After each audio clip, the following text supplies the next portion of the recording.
When at school, Bayi kept thinking about how incredibly weak the awakened of this era actually were. Mostly because the world had been too peaceful for too long. A few students, who were only slightly stronger, used their minor power to bully others for cash.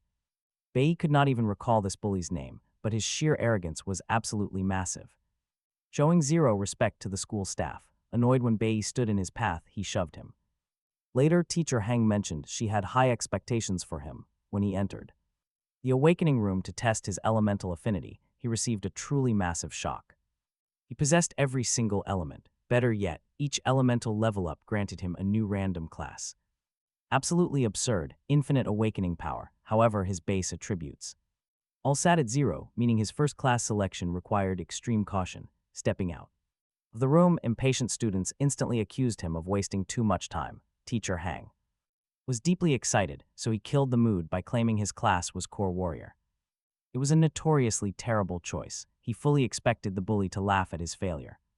Instead, the kind teacher comforted him, telling him that simple hard work matters most of all. Suddenly, that arrogant bully returned, loudly declaring to the crowd that her encouraging words were completely worthless and fake. He claimed she only became a teacher because her own combat talent was extremely mediocre. For the first time, Bayi felt true rage, yet the teacher quietly accepted the public insult. The smug student kept lecturing, stating that class rank dictates a person's entire future, and those with low talent are nothing but garbage. Then he crossed the line, suggesting she might succeed by doing favors for powerful elites like him. Bayi refused to stand by, instantly crushing the soda can right in the middle of the bully's hand. Maybe a cold drink will cool down that idiot's head, he said aloud. Hunkyang Sheng, genius who bypassed the awakening room entirely, lashed out with lethal intent.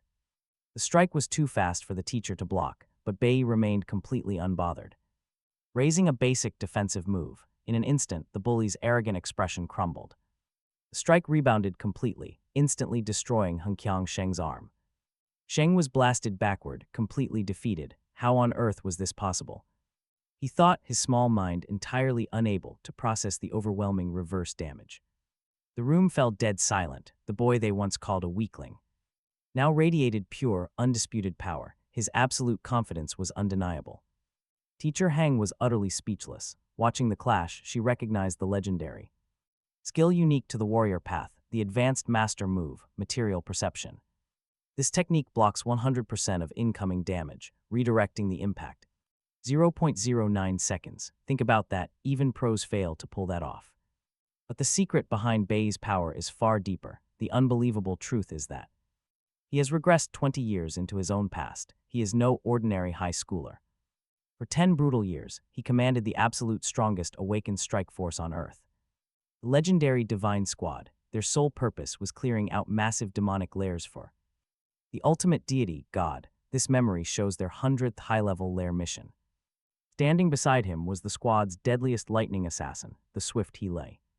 Since this run was classified as a rank L purification, the absolute maximum difficulty tier, her lethal speed was completely mandatory. The squad also featured the elite cloud mage, Han Zaolin. Despite the overwhelming danger, Bayi, their trusted captain, quietly hoped this final fight would earn him a peaceful vacation. Their key support is Lucian, the star maestro, whose insane skill lets him crank up gravity 100 times over, massive buffing. Then there's Bayi, the legendary sacred swordsman, wielding his devastating 10 domains annihilation technique. No surprise he heads this beastly squad. Together, they wrap up another high-level hunt, crushing the triple S-ranked Demon King Belelfagor. Han Shaolin complains that the whole fight wrapped up way too fast to enjoy. But Lucian points out a weird detail for a high-priority target. Wasn't this whole raid suspiciously easy? Bayi notes that their initial intel warned the Demon King was highly dangerous, wielding 5 distinct elemental powers. Just then Hyla slides up to Bayi, asking if they are finally getting a break. She boldly hints at a date, but our main man shuts it down, inviting the whole crew to their regular tavern. Hyla sighs that her charms failed once again. Soon, Bayi notices a missing face from the raid. Lucian explains their lazy cleanup guy never showed up to secure the boss's carcass. He completely ghosted them during battle. Hyla snaps that this is becoming a habit, and the captain needs to lay down the law. Right then, a sinister shadow creeps in. triggering a highly lethal purification spell right under their noses. A brutal surprise strike lands, and Han Shaolin drops instantly. Total panic sets. Bayi lunges forward to fight back, but his muscles completely lock up. The traitor steps out, smugly revealing he poisoned Bayi's daily coffee for weeks, casting his heavy forbidden tomb spell to seal the deal, knowing he had to play perfectly to take down the strongest warrior. This monster was someone they trusted, a fake friend wearing a mask. Now he cold-bloodedly declares that their execution is the absolute will of God. One by one, Bayi's beloved squadmates are slaughtered right before his eyes. Choking on rage, the captain screams, "Why do this, what God demands?" Such senseless murder, the traitor just scoffs at how naive his old leader still is, striking him down while saying his God needs no reason. Bayi gasps that they spent over 10 years fighting side by side, treating him like real family, but the killer simply laughs it off. He mocks him from day one. Their deity was pulling the strings, treating the whole squad like worthless pawns on a board, every single. Friendship was faked just to lower their guard and strike them down. With the squad wiped out, his dark mission is fully complete. Bayi takes the final crushing blow, only to wake up in a bizarre glowing void. Standing right before him is the terrifying shape of Belphegor. Bayi is utterly baffled since they literally just killed him. The triple S-ranked Demon King chuckles, stating he doesn't die so easily. He explains they are inside his spiritual space, and the entire world of Nia is his life essence, cutting straight to the point. Belphegor offers a deal. He can trigger his unique return of life magic, letting someone regress back in time to fix their past mistakes. He asks directly, wouldn't Bayi love to take that chance? Our broken hero closes his eyes, instantly remembering the friends he just lost. He realizes a traitor stripped him of everything, and now he wants it all back. He wants blood. Bayi vows to slaughter the traitor along with every single god that traitor serves. Belphegor gladly accepts this response, calling it a welcome gift, but Bayi is no fool. He demands to know the price. The Demon King only offers a silent, chilling smile. Then he wakes up. It is the year 21,005 in the holy Kingdom of Hai, a vassal state of Jiang. He realizes he actually traveled back in time, sitting right inside an elementary school classroom. Back then, he had not even awakened his abilities yet, just a kid. Suddenly, his teacher snaps at him. She scolds Bayi for sleeping through her lessons yet again. As punishment, detention, but Bayi is too stunned to even care. Completely overwhelmed by the reality of regression, looking around, he sees faces he had not laid eyes on in over 20 years, completely surreal. But the lesson rolls on. Their teacher, Miss Huang, continues explaining that this world contains 5 distinct types of elemental powers: lightning, flower, cloud, core, and stellar, but a normal person can only ever manifest one of these elements. To show them, Miss Huang demonstrates her own power, which comes from the exceptionally rare cloud element, depending on how they fuse. These elemental powers are split into 3 classes: combat, utility, and special. If you somehow combine all 5 elements, they become unstoppably powerful, just like the legendary guild of their school. She tells the class that they are incredibly lucky to even be potential Awakenas, pampered and praised since childhood, but here is the thing. She warns the real test starts right now. There are 100 other classes filled with kids just like them. Awakenas are ranked into 4 quality tiers: Dust, Firefly, Abyss, and Celestial Light. Each of them gets exactly 1 shot to awaken, just one, this afternoon at the moment of truth. Their results will decide their entire future. Once the lesson wraps up, she announces that it is finally time for their class to begin their awakening. She tells them to stay calm. Panic will only get them hurt. Meanwhile, Bayi reflects on the 2 main ways people awaken. First is natural awakening, like what happened with Hongqianjiang. Usually it triggers in those with incredible natural talent. During intense emotional spikes, their power just manifests on its own.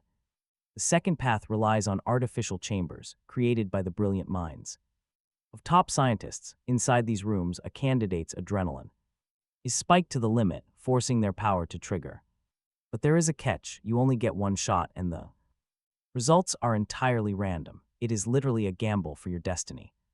Your sole chance to reshape your destiny. After several classmates go through the process, Bayi steps up. He has the rare chance to choose any quality tier, element, or class, even the most legendary ones. He remembers the Demon King's gift. Suddenly, he understands. What it really is, the ultimate power of infinite awakening, the system. Warns that choosing a class will reset all his elemental bars. A cautious move, choice locked, Bayi finally stepped out of the room. He quietly took the bullies' cruel insults, but seeing their gorgeous teacher get humiliated pushed him right over the edge. Blocking the strike, his simple defense dealt massive damage to the bully. The bully reeled. Everyone gasped when Bayi revealed his core warrior choice. His choice came down to the decent, starting sword it offered. A pretty basic weapon, but one with surprisingly high attributes. Yet they still couldn't believe he chose such a weak class. Imagine trading your entire future for a simple starting sword. Scrambling up, Hong Chang snarled that the brat only got lucky. This wouldn't happen again, he swore, boasting of his own class. A superior power. Watching from the side, teacher Huang knew better. What she just witnessed was definitely not a stroke of luck. Watching closely, she saw him block the blow at the exact microsecond. Then he immediately countered the strike with terrifying, flawless precision. Honestly, even she as a teacher couldn't pull that off. Making it crazier, her student had literally awakened just minutes ago. A rookie with zero real combat experience shouldn't be this good. How did he do it? No clue. Meanwhile, Hong Chang snapped. Screaming in rage, he vowed the brat would pay for this. Bayi just smirked. They only called this class weak out of ignorance. Without his future knowledge, they couldn't see the true potential. That's why they were shocked, but he was a traveler from the future. Every class's hidden stats were fully laid bare to him. Classmates whispered, wondering if a real school duel would happen. After all, using powers to fight on campus was strictly forbidden. Only someone like Hong Chang got away with this much arrogance. His dad was influential, and the principal was his uncle. Meanwhile, Bayi was a nobody. Most expected him to get expelled. Teacher Huang tried to step in and calm the students down. However, the bully had zero intention of letting this slide. Balking with rage, he swore to break Bayi even if he begged. Bayi ignored him, focused on the math behind class qualities. The real difference lay in their completely distinct attribute modifiers. Dust quality classes only gave a baseline 100% bonus. Firefly quality bumped that up to 150%. Abyss quality, though, pure madness, a massive 200% boost. Right at awakening, their stats were literally double a dust tier's. To anyone else, that huge gap was an insurmountable chasm. A nearby nerd winced, thinking Bayi was in deep trouble. Why on earth did he confront someone so much stronger? The student sighed, thinking about how cruel their society was. It was a world where people stepped on you whenever they could. Survival in this world meant swallowing your pride and yielding. Confronting them head-on was easily the most foolish mistake. Such a foolish path only ever led to even deeper humiliation. Watching the clash, the teacher was certain Bayi could never escape unscathed. He blocked the first strike, but now his opponent is pushing way harder. Pushing with raw power, a smug Hong Chang declared victory was already his. He sneered that the kid could not dodge, but Bayi had zero plans to. Instead of running, Bayi activated a pretty high-level skill called Ghost Step. Just like that, his opponent sliced right through empty air without touching him. Instead, Hong Chang slipped and cut himself with his very own blade. Still, the bully blamed Bayi, yelling that absolute trash could never beat him. Complete confusion. Even their teacher had no idea what just happened. But get this, the class representative, Kai Yin, was watching and noticed something. She saw Bayi trigger his warrior impulse skill right as the attack landed. Then he immediately used Ghost Step to completely dodge the blow. With one quick counter, he ended the fight without a single scratch. Kai Yin realized that Bayi had completely mastered his class skills. More importantly, he could actually execute them under intense pressure. Best of all, he kept his hands clean since the bully hurt himself. Looking at his stats, Bayi saw this fight earned him some experience. And the more opponents he defeats, the more points he will rack up.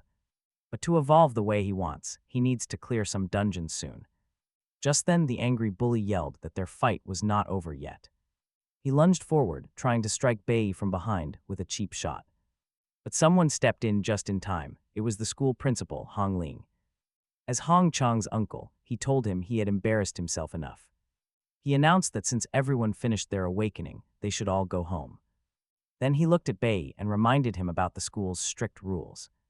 But Bayi barely heard him. his mind was already drifting somewhere else. He suddenly realized that going back in time meant his friends were still alive. He also remembered that something massive happened on his original awakening day. He was furious. He had completely forgotten about the entire event. After all, it was the single most important event in his entire life. Without another word, Bayi bolted, leaving the principal talking to thin air. Annoyed, Hongling turned to the teacher and told her to keep control. Teacher Huang quickly apologized, and the principal let it slide this time. He warned her not to let it happen again, then went to his office. Behind closed doors with his uncle, Hong Chang complained the kid just got lucky. Otherwise, there was no way he would have ever lost to him. But his uncle knew better, flatly disagreeing with that excuse. He pointed out that the second Hong Chang got close, Bayi used Ghost Step. And in a split second, the kid aimed right at his weakest spot. He completely shattered Hong Chang's stance before he could even react. Even with 15 years of combat experience, the principal had doubts. He admitted he could probably never copy what that kid just pulled off. It made Hong Chang look like a complete amateur fighting a seasoned pro. Clearly, this boy was far more dangerous than anyone ever expected. Meanwhile, Bayi was sprinting through the busy city streets as fast as possible. He realized that alongside his burning desire for revenge, there was another crucial mission. He had to do this. Stepping inside, his dark past flashed back. This time, he would risk everything to stop history. He would go all out. Standing there, Bayi saw his family. His father watched television in the living room while his mother prepared dinner. Her cooking smelled great. The old man instantly noticed his son had come home early. But Bayi ignored his dad completely, focusing his entire attention on his mother. Seeing her breathing and alive after all those painful years brought back a wave of emotion. He slowly walked over. His mother quickly used sign language to welcome him back. She gestured that his favorite spicy noodles were ready, but Bayi wanted something else. He asked for fish instead. His mother gestured that the food was already cooked. She gently asked if the fish could wait until tomorrow, but Bayi firmly insisted. He claimed he was starving. Giving in, his mother decided to go buy some. Bayi offered to tag along, but his father cut in, telling her to go alone. The man demanded to know what was wrong with his silent, disrespectful son. He had not even greeted his own father after returning. Today was the big day. It was supposed to be Bayi's awakening, so where was the good news? As a fellow awakened, his dad had even bought some beer to celebrate. But Bayi simply told him that his awakening ceremony did not even happen. There just was not enough time for every single student to take the test. Annoyed, his father demanded to know why he came back so early then. He brought up how the son of the Great Lei only awakened Firefly class. A total useless waste, just like his father, but Bayi was different. He was expected to awaken an Abyss class, matching his father's old rank. The man claimed his hard work supporting this family deserved a top-tier result. He demanded to know his profession, pushing the boy for an answer. But Bayi held his ground, repeating that he had not awakened yet. That lie snapped his father's temper, and he smashed a beer bottle over Bayi's head. Activating his sensory powers, the old man easily peered right into his son's soul. He saw it. Bayi had awakened a pathetic dust class, the absolute bottom tier. Furious, he roared, "What on earth were you doing to get such trash?" Bayi stared back. His father was always a violent monster, with zero emotional control. In his past life, the reaction was exactly the same, pure unbridled rage. Humiliated by a dust-class son, the man took all his shame out on him. He beat him mercilessly. His mother, trying to shield her son, stepped in. But she only became the new target, bearing the brunt of the assault. She took every blow. After that brutal night, she was never the same. Severe brain damage ruined her health. Bayi carried that crushing guilt for decades. He had been utterly powerless to save her back then, but not this time. This regression was his ultimate chance to rewrite history and protect her. Even though Bayi was stronger now, his father remained an incredibly powerful awakened. Taking him down would be nothing like dealing with some generic school bully. The old man struck again, hurling cruel, hateful insults with every blow. Taking the hits, Bayi focused entirely on keeping his mother out of harm's way. He shoved her outside, but the monster was not done yet. Right after that, he seized the one sight he dreaded: his mother is back. She walked straight into the chaos, playing out exactly like his previous life. Why was she so early? Bayi wondered, while his furious father turned on her. The old man blamed his wife for their son's pathetic awakening, refusing to stop. In his past life, Bayi carried a deep, burning grudge for how this ended. He actually managed to get revenge for his mother back then, but got arrested. Even locked up, he felt zero regret because that monster got what he deserved. But now, back in the present, Bayi throws himself forward to protect his mother. He refuses to play the silent bystander this time, but his father is monstrous. The gap is massive, even without skills. An awakened user is unbelievably strong. Normal humans cannot compete, that power is just too sheer. A regular person would literally shatter from a single blow from an awakened. Somehow Bayi stands his ground, he takes the hit. Seeing her son hurt, his mother desperately tries to shield him with her body. Yet the old bastard does not care, he keeps driving forward. He rants about how happy he was to have a son who would bring honor. But now he claims their family name, relies solely on his own achievements anyway. Absolutely furious, he screams at his wife for giving birth to such a loser. He swings a heavy chair straight at her, but wait, it never lands. Bayi acts fast, he uses his power to shield his mother. He draws his blade, sending his father stumbling back with a swift, decisive strike.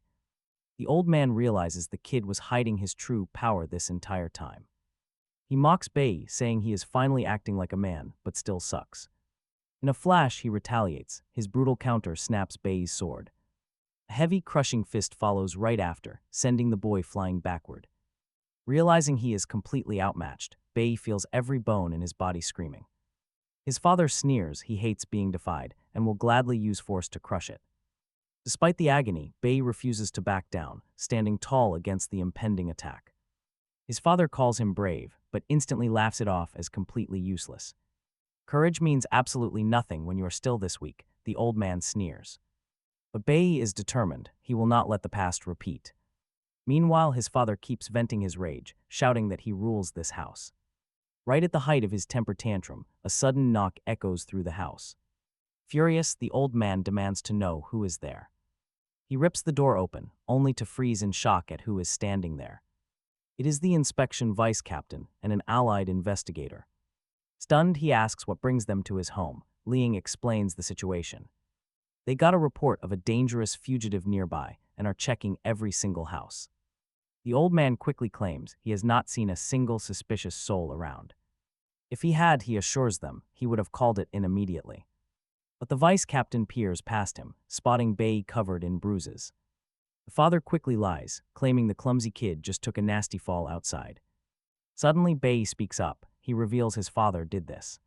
The old man's jaw drops. He cannot believe the kid had the guts to say that. Right in front of the cops, but minutes before entering, Bayi acted. Bayi had already placed an anonymous call to report the threat. He figured he just needed to buy enough time for the police to arrive. Meanwhile, his father tried to mask his panic, but Bayi kept going. Detailing his father's actions, he was fully ready to testify and undergo a physical exam. He added that the law is very clear about awakened individuals who fail to control their powers.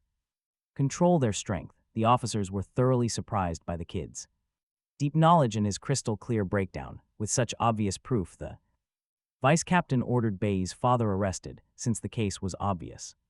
Clear, furious, the father lunged, but was quickly grabbed by the officers. He was dragged away, roaring that they would regret this. Unpunished, immediately his mother hugged him tightly. Bayi felt incredibly relieved to have protected his mother this time, but knew his father would be jailed for 15 days at most. He had to end this permanently, or everything would eventually revert back to the same living nightmare as before.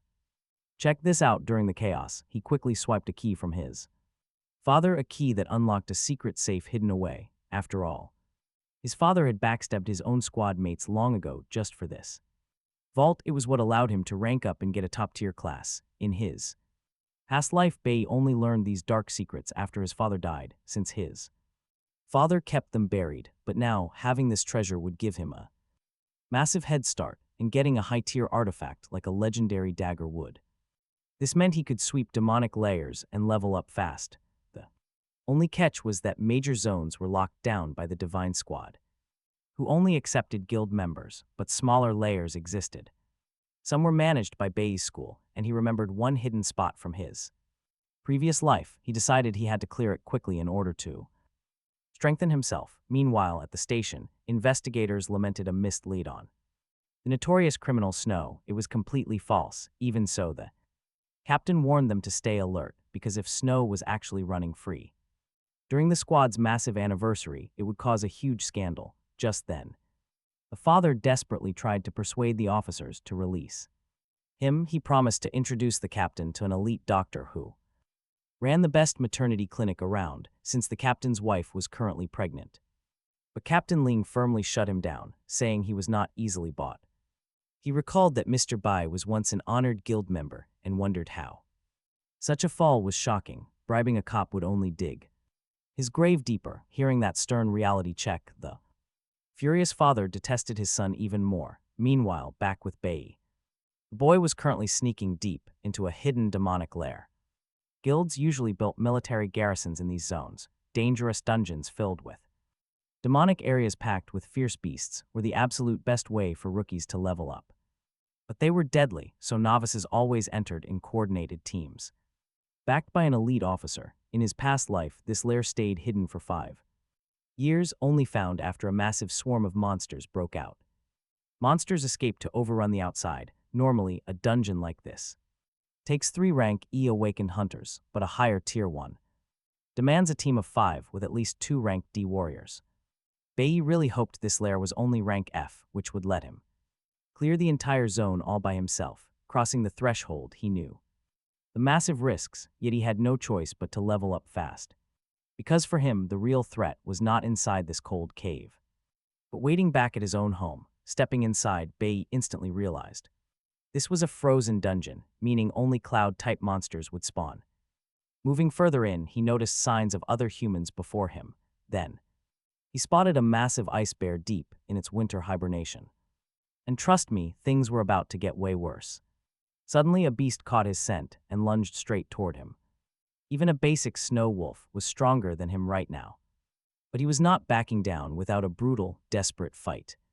He carefully timed his dodges, waiting to strike a weak spot. With one clean hit, he brought down his very first beast.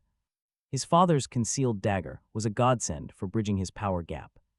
After all, this was an incredibly rare weapon you could never buy. Still, he needed to kill about 20 of these beasts to level. And reaching the next rank required 10 more levels on top. That was when the entire pack emerged, stepping out from the shadows. The fresh scent of blood had drawn them right to his location. But this was his chance to grind, and Bayi was not running. Surrounded on all sides, he did not hesitate for a second. Bayi lunged forward, using pure speed to evade their snapping jaws. He countered in a flash, moving too fast for them to track. Within minutes, the snow wolves were falling one by one. Only the giant wolf king remained, and he fell just as quickly. With that final kill, Bayi shot straight up to rank D. But the toll was heavy, leaving his weak body completely drained. He realized a dimensional storage bag was now a desperate necessity. Without one, he would have to leave all this precious loot behind. Since major guilds monopolize most lairs, solo leveling is nearly impossible. For regular awakened, joining a squad is the only way. Even the combat schools are controlled by these massive guild squads. Every student fights for a spot, hoping to get drafted. But getting kicked out means your leveling journey is over forever. That was his father's fate, remaining stuck at rank C after expulsion. Now Bayi could feel the biting cold, draining his energy fast. He needed to end this dungeon raid as quickly as possible. So he baited a fresh wave of wolves into the open. He toppled massive frozen trees to crush his targets, using the terrain. But the massive commotion drew something far worse from the deep ice. A terrifying swarm of cloud serpents suddenly emerged. They managed to surround him, but a sudden explosion erupts right in front of them. Bayi assumes all this chaos must have finally woken up the larger monster. He isn't wrong. Right on cue, a massive shadow looms. The hibernating bear wakes up and charges right at him, but that's not all. The beast is completely enraged and starts tearing apart everything in its path. It even attacks the other dungeon monsters, and Bayi quickly exploits the chaos. He steals kills and racks up easy points during the madness. He realizes that despite their raw power, these creatures are completely brainless. The bear actually saves him a lot of work by drawing all the attention. This lets Bayi slip in undetected and deliver the final blows. But even with this free help, taking down the horde is incredibly exhausting. Knowing he needs to wrap this up fast, he decides to speed things up. He notices the entire cave is shaking from the bear's wild rampage. He lures a massive group of monsters close, then shatters the ice beneath them. Looking closely, Bayi realized they were standing on a fragile ice bridge. Breaking it doesn't just wipe out a bunch of enemies at once. It also buys him some much-needed space to catch his breath. Most of the mob is gone, but there's still one major threat left. He saves his remaining stamina because he knows a boss fight is next. Every single layer has its own guardian, and this icy depth is no exception. Still, Bayi knows there's something far more dangerous lurking down here. He figured a threat that big would have shown up by now. The massive racket should have drawn it out, but for now, he faces the bear. Before he can strike, massive chunks of creeping ice rush toward him. He was absolutely right, the monster wasn't sleeping at all. It was just biding its time, waiting for the perfect moment to strike. It freezes the giant bear instantly, trapping Bayi in a dead end. He tries to dodge, but the creeping frost binds his foot to the ground. With the bridge shattered behind him, there's absolutely nowhere left to run. He realized too late that he walked straight into a brilliant ambush. This dungeon might be low rank, but the boss is incredibly smart. A demonic sorcerer steps out, flanked by his snow monkey minions. Bayi never saw this coming, and now he is stuck in a terrible spot. Surrounded on all sides, the level of danger instantly spikes to the absolute max. Completely frozen in place, his body temperature and energy are rapidly dropping. Just as despair sets in, the wicked wizard orders a monkey to attack. Bayi stands completely motionless, unable to do anything to defend himself. The beast lunges forward and strikes him hard, but that's exactly what Bayi wanted. The monkey's heavy blow actually shatters the thick ice locking his feet. He shielded himself in time, but the impact still leaves him battered. His energy is critically low, but he quickly notices a crucial weakness. The sorcerer needs precious time before he can cast another massive spell. If Bayi wants to survive, he has to take him out right now. But things go from bad to worse as a shadow rises. The frozen bear has broken free, making this impossible situation downright suicidal. With fresh reinforcements, the enemy forces grew even stronger. Plus, Bayi's energy was hitting rock bottom, destroying any hope of winning. Still, he kept swinging, step by step, but his end was near. His muscles screamed as his stamina completely evaporated. He barely dodged. The biting cold was so brutal that his body heat rapidly slipped away. All his remaining energy was wasted, just trying to not freeze solid. And then the wizard unleashed a brutal and relentless ice storm. The spell cooldowns were ridiculously fast, much faster than he ever expected. His past life had trained him to survive almost any deadly situation. He had a sharp, legendary instinct for finding split-second openings. But right now, Bayi faced only two incredibly grim options. Stand and die with zero chance of survival, or do the unthinkable. Flee without a second thought, the young warrior bolted toward the abyss. Frost encased his legs mid-leap, but even the wizard looked completely stunned. Bayi was actually using the ice shell to armor himself against the drop. He plunged headfirst into the pitch-black void, meanwhile back at his house. His worried mother walked into his quiet room, expecting to find him sleeping. Instead, the bed was empty, only a short note lay on the pillow. He claimed he was visiting a friend, but a mother's instinct is sharp. If that were true, Bayi would have just spoken to her directly. Ever since he returned yesterday, he felt like a completely different person. A quiet dread washed over her as she wondered what happened to him. Back in the dark canyon, Bayi remembered the breaking ice bridge. Nearly 100 beasts tumbled down with him, but he only leveled up 3 times. That meant half of those monsters died, while the rest survived the fall. He had gambled on a deep, freezing river waiting at the bottom. And so he jumped, talk about a terrifying leap of faith. He lived through the impact, but his battered body was completely broken. Just as he hit his absolute limit, another threat loomed in the shadows. Out of the darkness stepped a massive saber-toothed beast. Lord Glacial had found him, staring at death. Bayi flashed back. He remembered the old comrades he left behind to start over. The bitter price of starting from scratch was heavy, but necessary. At least he got to see his mother again, but that fragile peace was shattering. If he died here, his mother would be left completely defenseless, and the traitor who slaughtered his team would go unpunished. No way, he absolutely refused to let it end in this frozen dump. He had to push past his limits, even if his veins burst. He lunged forward and grabbed the massive tiger by its razor-sharp fang. History would not repeat itself. Bayi squeezed every drop of power left. With one desperate, precise strike, the colossal beast collapsed. He pulled himself up. But his relief was short-lived. This was the heart of their den. More hungry beasts emerged from the darkness. Still, Bayi kept his focus. True strength awakens on the brink of death. What doesn't kill him makes him stronger. He was surrounded, but his evolutionary awakening had just begun. Adrenaline flooded Bayi's veins, but his current bonus rewards were not quite enough to level him up. Still, he did unlock an amazing new ability. It was time to test this power in battle against the nearest enemy. Bayi unleashed his new move, Sanctuary, instantly casting a heavy pressure over every beast in the cave with just a single strike. He easily wiped the room, boosting his combat stats. He finally felt ready to track down the boss and end this. These beasts felt pretty weak now. After all, Bayi was sitting at rank 8, completely immune to the biting cave chill. On top of that, Sanctuary fully absorbed incoming physical and magical damage and threw it right back at them, though he couldn't spam it. Even so, with his strength fully restored, Bayi paused to think. He had completely lost track of time in this freezing hell. It was definitely time to wrap things up and go home, way up high. The boss was resting inside a cozy cabin with his minions, but that quiet peace didn't last long. Our hero kicked the door open, ready to settle some old debts. Meanwhile, back at his house, his mother was absolutely sick with worry, imagining the absolute worst had happened to her boy. But watch this, Bayi was about to crash the party. He literally threw a giant bear straight through the front roof. Meeting the boss face to face, Bayi made sure he knew he wasn't playing. But the boss just sneered, ordering his underlings to tear him apart.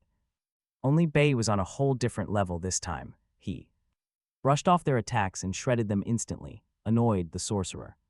Unleashed a massive blizzard right at him, but Bayi stood his ground, completely immune to the frost. Seeing his magic fail miserably, the maid panicked and quickly summoned a fresh wave of monkey minions. But Bayi wasn't stopping. This exact victory was his ticket to rank D. Pressing the offensive with pure fury, he sliced right through the enemy's casting hand, completely shutting down every single one of his spells. With the spellcaster wide open, Bayi closed in for the final strike. The kill secured him massive experience, officially bumping him up to rank D. Even better, he had stored up enough cloud elemental energy. For a massive bonus, he unlocked a rare red class profession, letting him swap jobs on the fly. Some amazing loot dropped too, expanding his overall inventory space. But even with the boss dead, Bayi wasn't planning on leaving until he cleared every last monster. It was the perfect playground to test his brand new powers. Meanwhile, his mother was pacing the floor, terrified, until he finally walked through the door. She was fully prepared for the worst news. But he just smiled, apologized, and held her tight. She squeezed him tight. To calm her down, he made a proposal. He asked her to just listen to what he had in mind. Bayi wanted to move them to a much better neighborhood. All that high-grade loot from the dungeon would easily fetch a fortune. He showed a prime stone to a local buyer, who was instantly impressed. They argued the stone was not worth his steep starting price. But after some intense bargaining, they finally reached a fair agreement. With the cash, Bayi dreamed of renting a much better place. He remembered his past life. His mother never got one peaceful day. This time, things would be different. He would give her comfort. He quickly secured a great apartment, making sure they were safe. Seeing his mother happy was everything. It had been so long. He had not seen her smile like this in what felt like forever. With housing solved, it was time to train. He needed power. His father was jailed, but still the man was dangerous. He had to eliminate this threat before starting his new journey. So he crafted a magic stone bracelet to help him succeed. Meanwhile, far away, a party of eager adventurers steps into a dungeon. One member praises the leader, while his sister hands him some water. She suggests a quick break, but he flatly refuses to stop. They must train in the demonic lair while they still have time.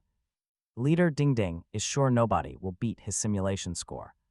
He thought he was a genius, an absolute unmatched prodigy. Meanwhile, an examiner checks the list of newly awakened rookies. None of them hit gold class this year, which is disappointing. But trust me, this combat test is going to be insane. Back with Bayi, he wakes up to a fresh breakfast. He gently asks why she did not wake him up earlier that morning. She says she did not have the heart to disturb him. He realized something. It had been forever since he slept well. His mother smiles, asking if he wants any new books or toys. He wonders why she suddenly wants to buy him a gift out of nowhere. She smiles and explains his birthday is coming up very soon. Right then, Bayi froze. He completely forgot about his birthday. He forgot the date because he had not celebrated in years. He eats in silence, realizing he does not actually need presents. He already has everything. His focus lies entirely on one goal. All he wanted was revenge. Nothing else mattered anymore. Once the weekend ends, the students gather back at school. The teacher announces they are preparing for the simulated combat test. Since they are linked to the Divine Guild, eyes are watching. This combat test is their big debut after awakening. It serves as their final exam and will be broadcast live. Top performers get to train alongside the elite high schoolers. This joint training is the absolute fast track to success.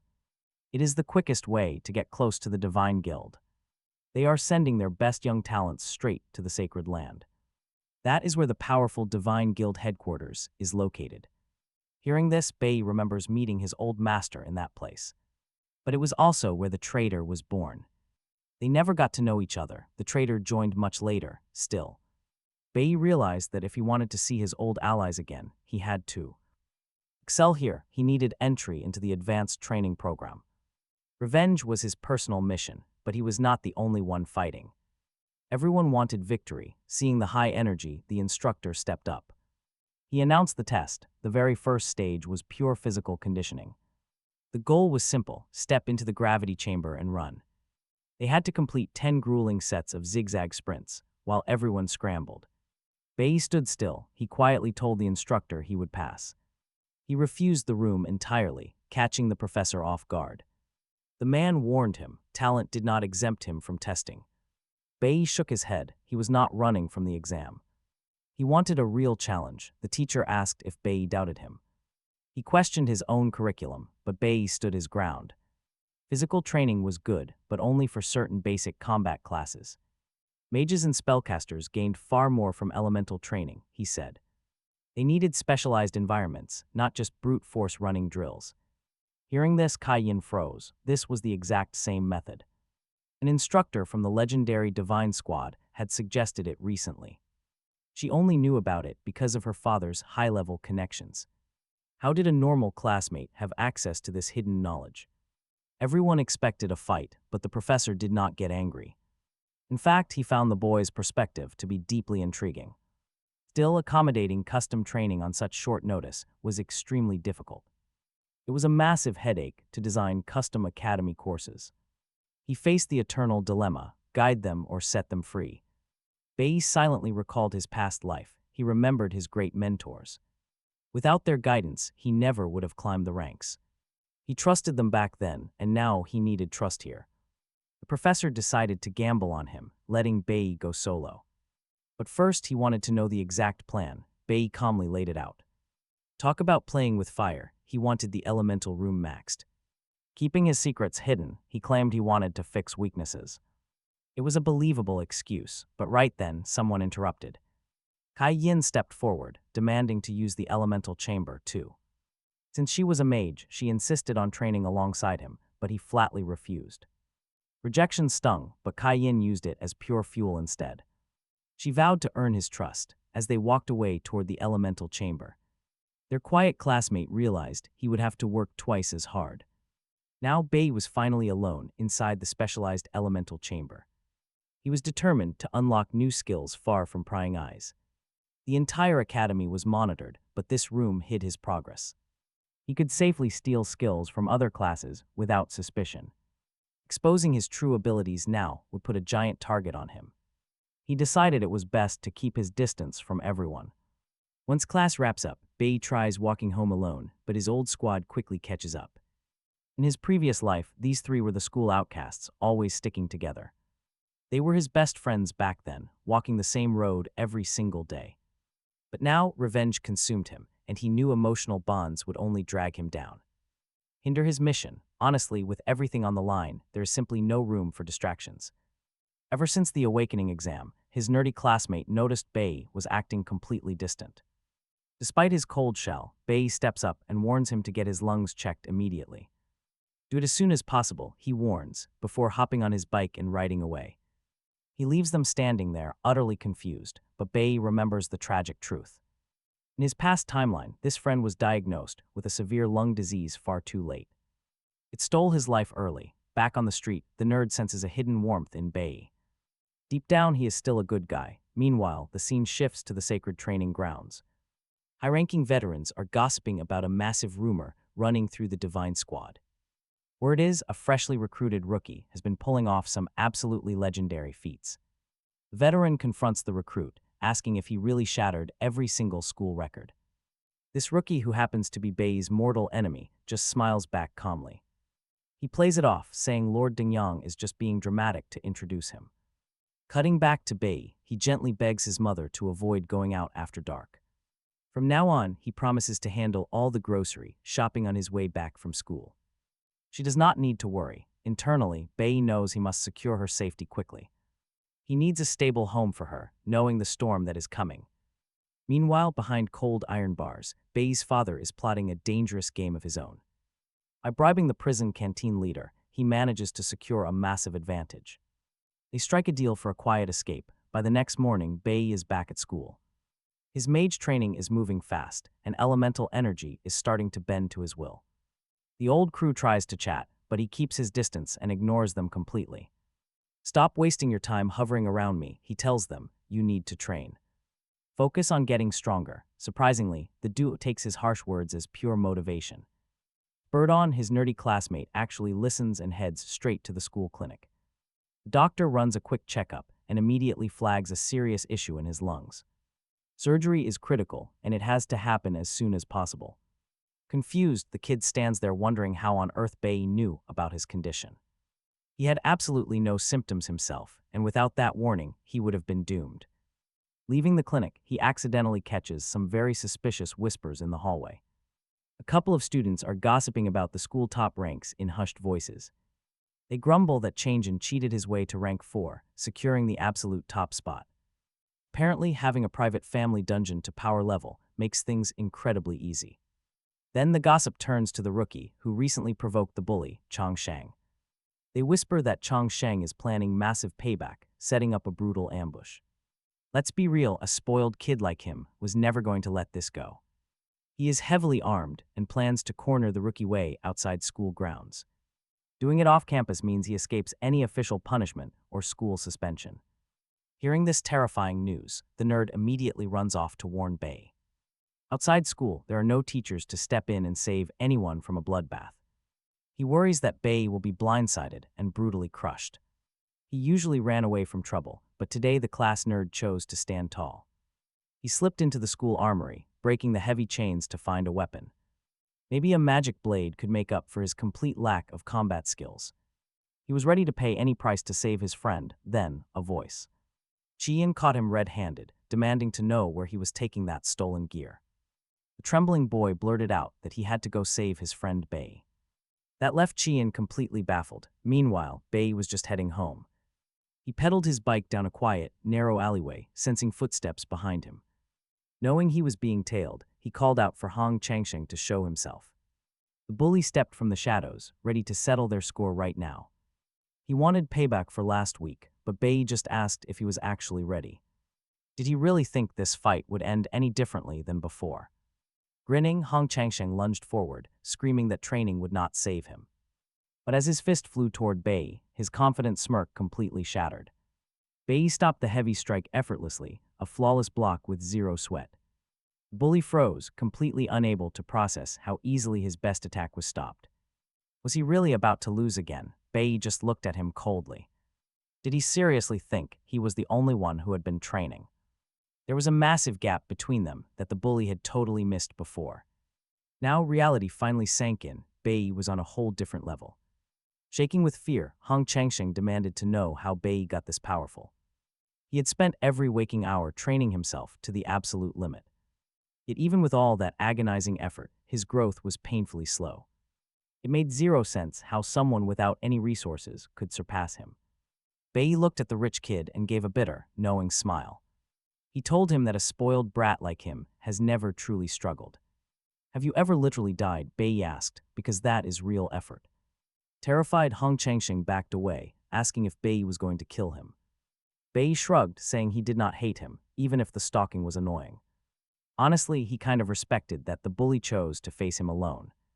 Still, Hong Changsheng spat back that he would never stop hunting him down. If Bayi did not finish him right now, they would meet again soon. Just then, their classmates rushed into the dark alley to stop the fight. But they stopped cold, seeing the school bully already on the ground. Quietly, Bayi leaned down and offered his fallen rival a strange deal. He promised to show him a secret way to gain massive, unmatched power. But in exchange, Hong Changsheng would have to pay a very specific price. Days later, the academy teacher stood before the quiet classroom. He announced that training was over and the combat simulation was finally starting. But before they set off, he had one critical warning for everyone. Do not let the word simulation fool you. This is a real demonic lair. Sure, protective barriers kept the worst monsters sealed away, but death was still real. One wrong step near those vicious beasts could easily cost their lives. Seniors would shadow the rookies to keep them alive. But they would only step in if someone was genuinely about to die. To keep everyone safe, teams of 4 to 5 students would be led by a veteran. Each squad chooses between a rank F or rank E demonic lair. But if they are not ready, taking on the tougher option is pretty risky. They could easily fail the mission and lose their valuable school credits. The instructor gives the green light and calls for confident students. He asks everyone willing to face the harder E-rank challenge to raise their hands. Kai Yin steps up first, and Hong Changzhen immediately follows her lead. Out of 180 students, only 8 actually accept the E-rank test. Everyone else will be divided up among the easier F-rank lairs. Suddenly, Bayi speaks up and drops a massive bombshell. He wants to challenge a D-rank spiritual Jade demonic lair instead. This insanely wild request leaves the professor absolutely speechless in an instant. The classroom is completely stunned. Nobody expected him to say that. The professor asks him what kind of crazy idea he is spinning. Director Hong Ling steps in, arguing that D-rank lairs are only for veterans. It is way too dangerous for a novice, and he refuses to allow it. But Bayi fires back. The school rules do not actually forbid this. Every student has the absolute freedom to choose their own challenge level. Besides, the academy's main focus is to discover exceptional young talents. He says these geniuses must have real courage, strength, and responsibility. They need a natural gift, which is why he stands up now. He asks if the director will really rob him of this chance. Director Hong Ling feels totally cornered, but argues that teams are mandatory. Bayi insists that he is more than capable of managing alone. But the director reiterates the strict rule designed for student safety. That is when Kai Yin steps forward and volunteers to join him. Director Hong Ling hesitates, knowing her powerful father will not approve. But Kai Yin insists she has no intention of staying behind. She wants to secure her own shot at getting the absolute highest score. Bayi flatly rejects her help, insisting that he goes in alone. But the professor steps in, warning that refusal is not an option. If he seriously wants to enter a D-rank lair, he must go with a team.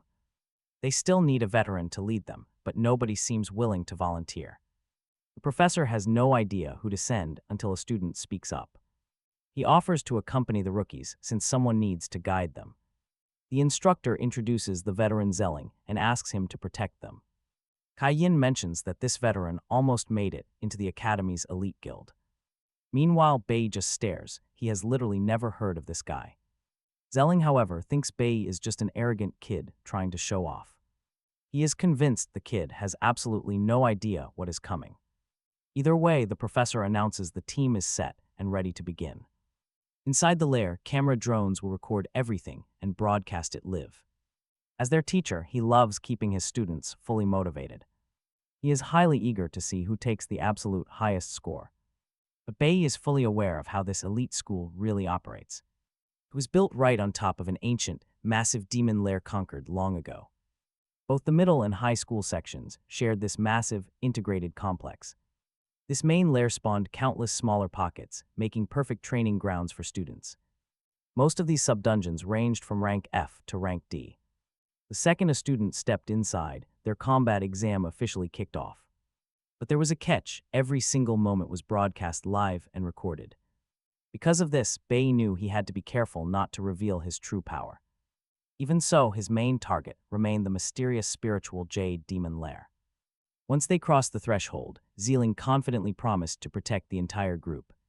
He claimed he had run dungeons like this before, but Qian still felt pretty nervous. She asked if the beasts inside were actually dangerous, and Zealing nodded. He explained that the academy sealed the deadliest threats, so a boss encounter was unlikely. They probably would not run into anything too crazy. Still, he warned Qian not to let her guard down just yet. Even the weaker, unsealed monsters lingering around were still incredibly vicious. As an experienced upperclassman, Zealing felt it was his absolute duty to protect them. He wanted to help these raw rookies earn some easy academy credits. But then Zealing noticed Bayi walking ahead completely on his own. He yelled a warning, saying that going solo would only end up drawing massive aggro. But Bayi was already completely fed up with all the useless talking. He bluntly told Zealing that he did not need assistance and to stay out of his way. Zealing was left totally speechless by the rookie's pure, unfiltered audacity. Remember, everything happening here was streaming live to the entire campus. Both students and instructors were watching these dungeon runs unfold in real time. Over at the student guild, the vice leader stared intently at his monitor. He chuckled, pointing out that he had just spotted something pretty interesting. He noticed a freshman who had deliberately signed up for a tough rank D dungeon. His guild master raised an eyebrow, asking what class this bold kid belonged to. The vice leader replied that the boy was a green warrior, the absolute worst class. He wanted to keep watching just to see where this crazy confidence came from. Meanwhile, another student elsewhere was shaking in his boots. He was terrified despite being in a rank F dungeon, the easiest zone available. His teammate told him to relax, reminding him to just stay back and cast support spells. There was absolutely no reason to be this incredibly stressed out. Still, he trembled, asking how an easy rank F dungeon could feel so terrifying. Little did he know, things were way worse over in the rank E zone. Those students were currently struggling hard after getting hit by an ambush. A healer scrambled to patch them up while Hong Changjin stood nearby, looking unimpressed. He muttered that he would fight alone if needed, focused solely on beating his rival. Meanwhile, back in the brutal rank D lair, our main guy Bayi was making moves. He was tearing through high-level beasts, taking them down one by one. Stunned by the display, Qian asked how he was pulling off these solo kills so easily. Bayi calmly explained that these monsters were currently sealed by the academy. Fighting at half strength made them way weaker than they actually looked. Even so, Qian was absolutely thrilled by his explanation and smiled. Even with her best efforts, Kai-yin was far behind, miles away from Bayi. He told her to focus on herself instead of others to truly grow. Hearing this advice only made Kai-yin respect his cool attitude even more. She promised to catch up to him one day, but Zelling was annoyed. Zelling hated this smug rookie attitude. He reminded them they were both here. They were standing inside a dangerous rank D dungeon, a place with real threats. He warned Bayi, "Stop boasting before you get killed." The rookie just had beginner luck. If he cooperated, the senior might give tips. But Bayi completely ignored the older student, turning his back on him. Instead, he split them up. Kai-yin take the right side. Then he walked left toward his own goal, leaving the senior talking to himself. He pointed out that the creatures on the right looked much weaker. Can she handle them alone? He asked her directly. This exam was meant to test individual skills to get a good grade. Kai-yin understood the stakes and promised to do her absolute best. They organized. Meanwhile, the senior was absolutely fuming with rage. He cursed the arrogant kid for making things harder than they needed to be. Watching from afar, teachers could barely keep track of Bayi's moves. The other students were completely captivated, staring at his incredible feats. Word spread that Bayi had actually requested a lower rank F dungeon first. The observers saw him split up and send Kai-yin away.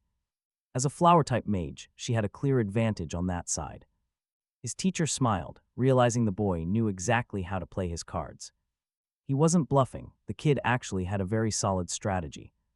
Earlier, Bayi noticed star-type monsters creeping out of the right cave. Though they looked menacing, these creatures had a major, fatal weakness. They were highly vulnerable to flower elements, Kai Yin's absolute specialty.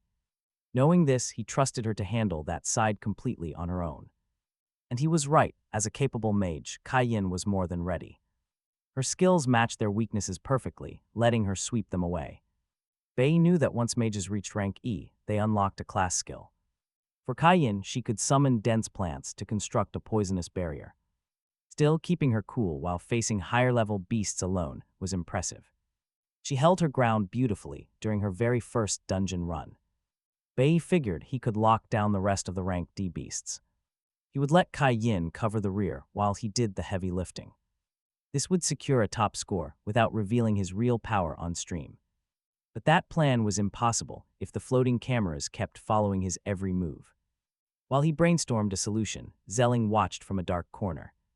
The senior was absolutely consumed with jealousy, unable to let it go.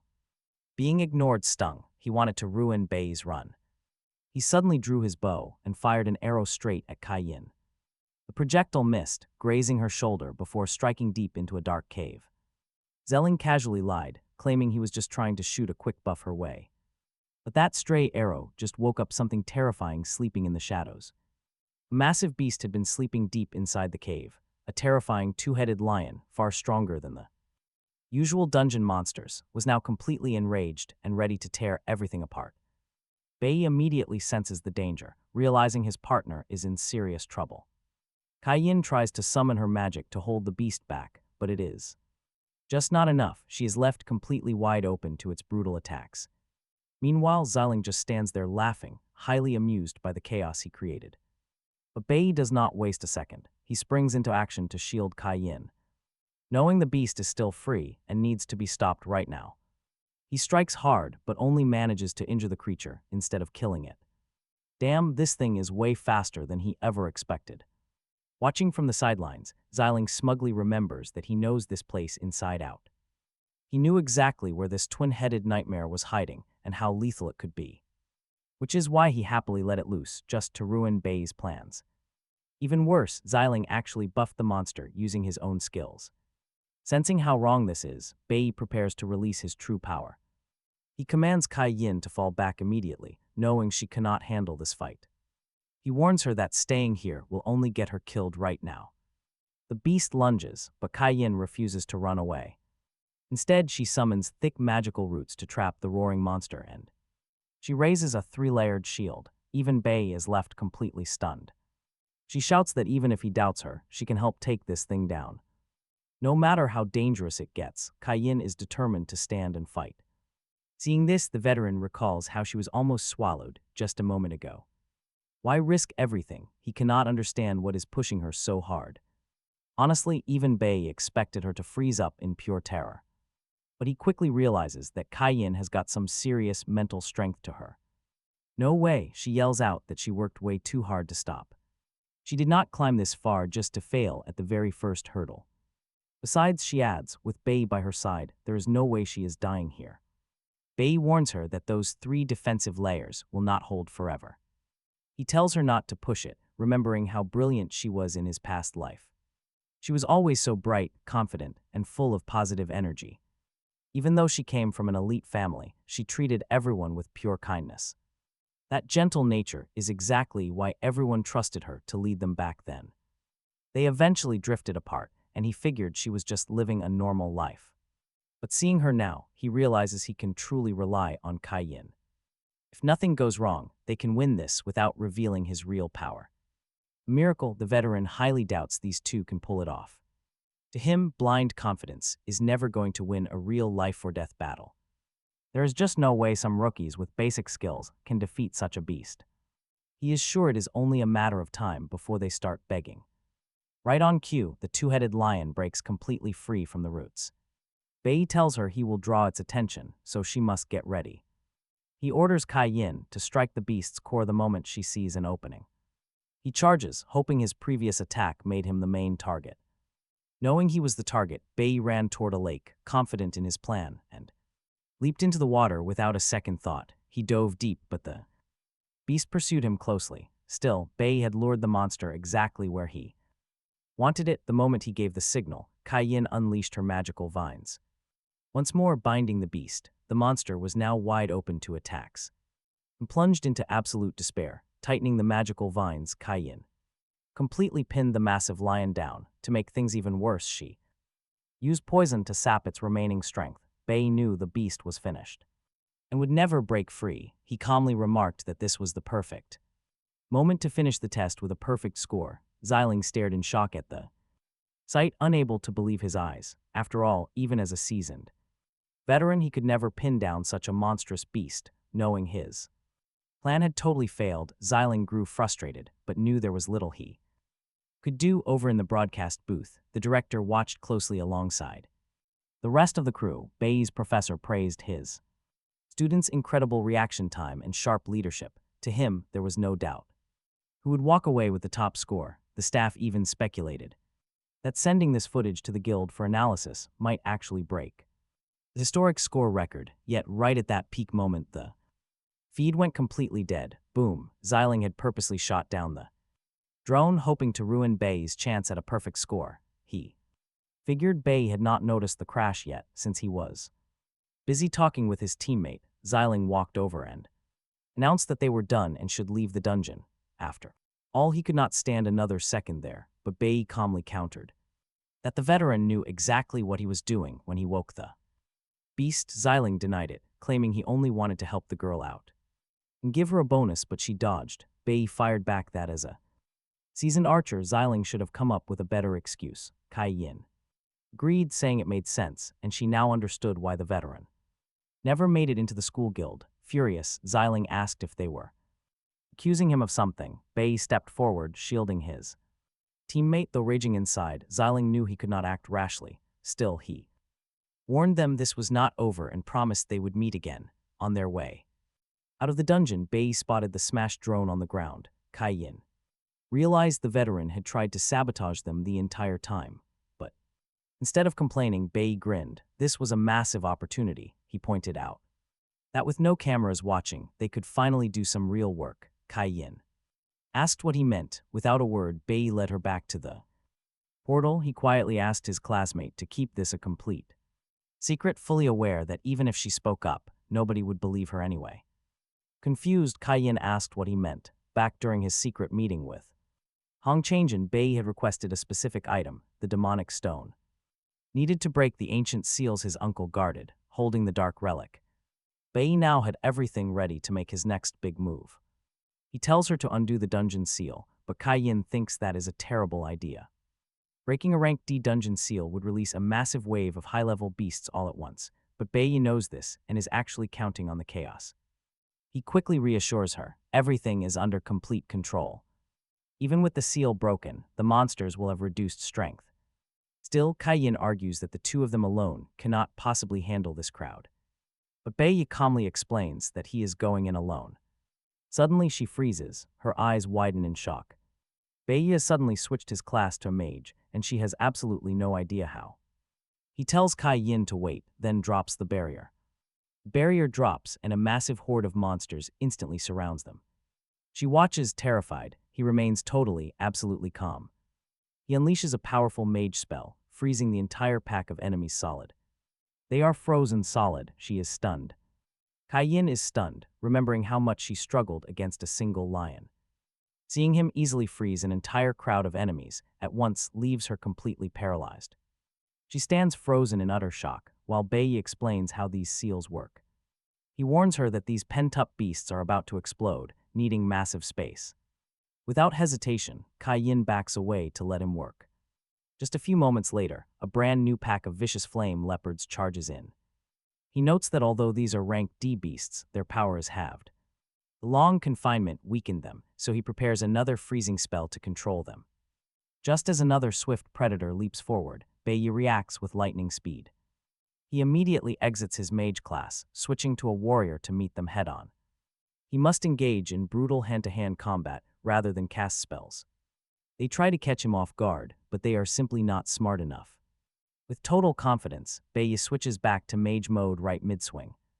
He instantly freezes the leopard. Cayenne is utterly dumbfounded. Seeing him swap classes with such crazy speed is enough to completely shock her.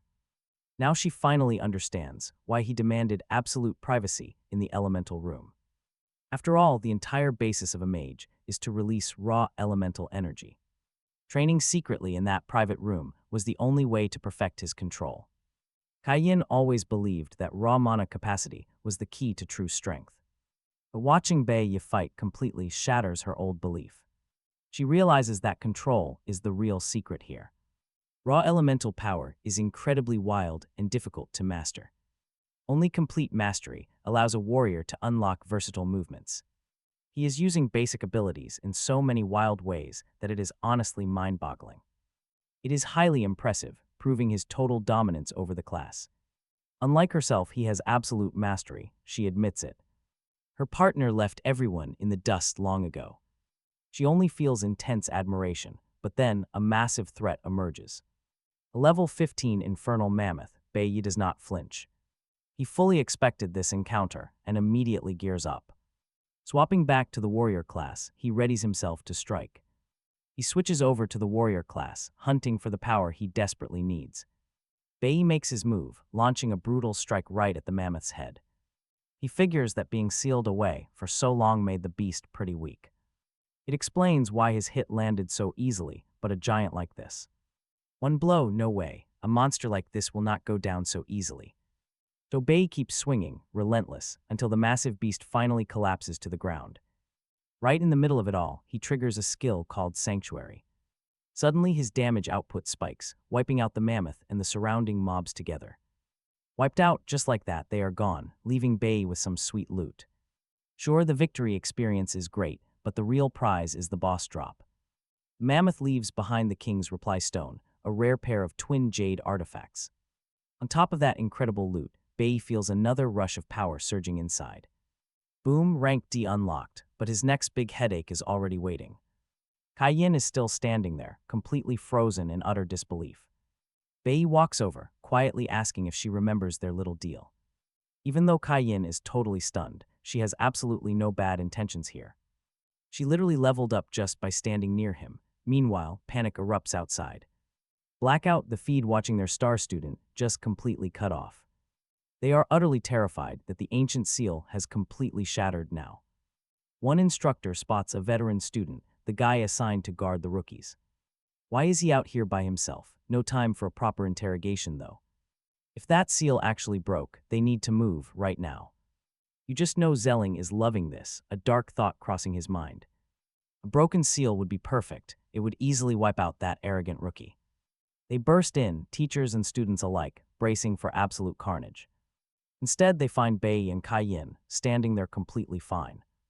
Bayi looks at the panicked crowd, casually asking what the big deal is. The teacher stammers about massive energy spikes and broken seals. But looking around, it is obvious this was just one big misunderstanding. Earlier that day, Zelling had cornered the student guild vice captain. He wanted a spot on the main team, begging for his chance. But the vice captain shut him down, saying the slot was already filled. Crushed, Zelling is utterly devastated by the news. He honestly believed that spot was his, unable to accept being rejected.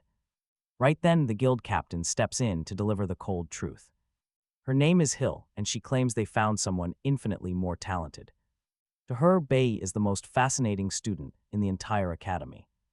Meanwhile, Inspector Chen Jin Wu is handling some family business. He is the guy who originally locked up Bayi's father. Meeting him right outside the prison gates, Chen Jin Wu sighs. It was incredibly hard pulling strings to get him released, so do not mess up. He warns that Captain Hung is on the way, and Bayi's father knows his role. A sudden call from the boss cuts the conversation short, and Chen Jin Wu leaves. He says Bayi's father can easily find his own way back home. Bayi's father nods, a heavy wave of anxiety washing over him. He steps inside, dead silence. His wife and son are completely gone. Irritated, he starts smashing everything in sight, wondering how they actually dared to flee. His rage grows so intense that he wants to destroy his family when he finds them. Meanwhile, our main character presents his mother with one half of a resonance jade, telling her to keep it with her at all times, while the second half stays right there with Bayi.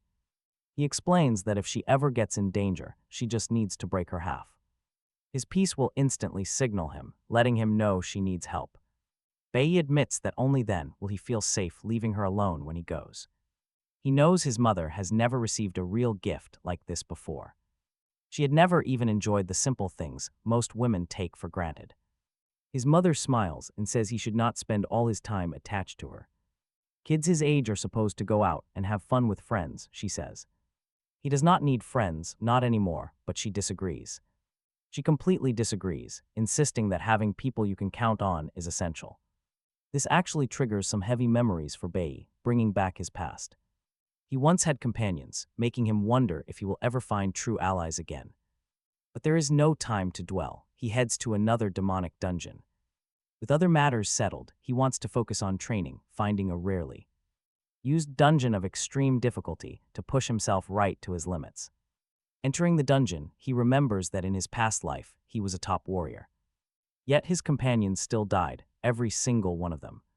He wants to do things differently this time, knowing raw strength is not everything. Still, leveling up is crucial, but he is going in with a very different mindset. For him, companions are useless now. It is better to just fly solo. He is better off focusing on himself. After all, if the gods decide to toy with him again, dying alone is better than watching his allies perish. He wants to become stronger than absolutely anyone else and do it fast. That means pushing himself to the absolute limit, fighting with everything he has. But Bayi still feels weak. He knows he is not ready. He cannot even defeat his father at his current level, let alone his ultimate target. The monster that killed him in his past life is still far out of reach. No shortcuts exist. Giving up is simply out of the question. His only choice is to grind until he surpasses every single enemy. Facing down a horde of monsters, Bayi unleashes his powerful sanctuary skill. They vaporize instantly, but he cannot stop, not yet. Time is ticking away fast, and the dungeon gate is already starting to close. He needs to find and defeat the boss quickly to clear this zone. It does not take long before he stands face to face with his target. This boss is shockingly fast, moving way quicker than Bayi ever anticipated. It is a level 20 yumming, but Bayi is not about to stand still. He lands a heavy strike first, but the beast heals almost instantly from it. The monster gears up for another strike, showing off insane regenerative powers. This enemy is going to be incredibly tough to kill. The beast slams the ground, sending massive roots deep beneath the dirt. Deadly carnivorous plants erupt everywhere, catching Bayi completely off guard. He realizes his mistake. A D-rank boss shouldn't have this strength. But the surprises don't stop. He is blindsided. A new threat appears, Kai Wuing Yumuing's twin brother. Now Bayi faces a double problem. Clearing this dungeon will take much longer. Back home, his mother is starting to worry sick. No news, no calls. Fearing the absolute worst, she heads out to search. Meanwhile, his father walks through the pouring rain, hunting for them. He somehow found their city apartment and wants immediate, bloody revenge. As his mother steps outside the building, she freezes. The scene in front of her is absolutely terrifying. What she sees right outside is anything but normal. Deep inside the dungeon, Bayi is running completely on empty. He has killed these monsters 5 times, yet they keep rising. And he gets absolutely 0 experience points for his trouble. A quick victory is his only hope before his energy drains. Otherwise, he will be left completely at their mercy. That is when he notices it. The crazy regeneration isn't just limited to the weak minions. He triggers his acceleration ability to speed things up. He tries to strike faster than they can physically heal. But even his most devastating critical blows have 0 effect. The bosses heal instantly, even after getting their heads cut off. They simply refuse to die. Honestly, this entire situation is completely broken. Not even S-rank healers can pull off stunts like this. Someone is boosting them, or there is an infinite power source nearby. While he is trying to figure it out, a beast lunges forward. He barely manages to block the heavy strike, and then he notices. The boss is mimicking his exact moves, copying his battle style. Suddenly, the monster in front of him does something truly shocking. It actually starts talking, growling out that Bayi is strong. Bayi is stunned. He has never heard a monster speak before. This demonic lair must have some kind of central power source. It has to be the giant tree. Time to test that theory.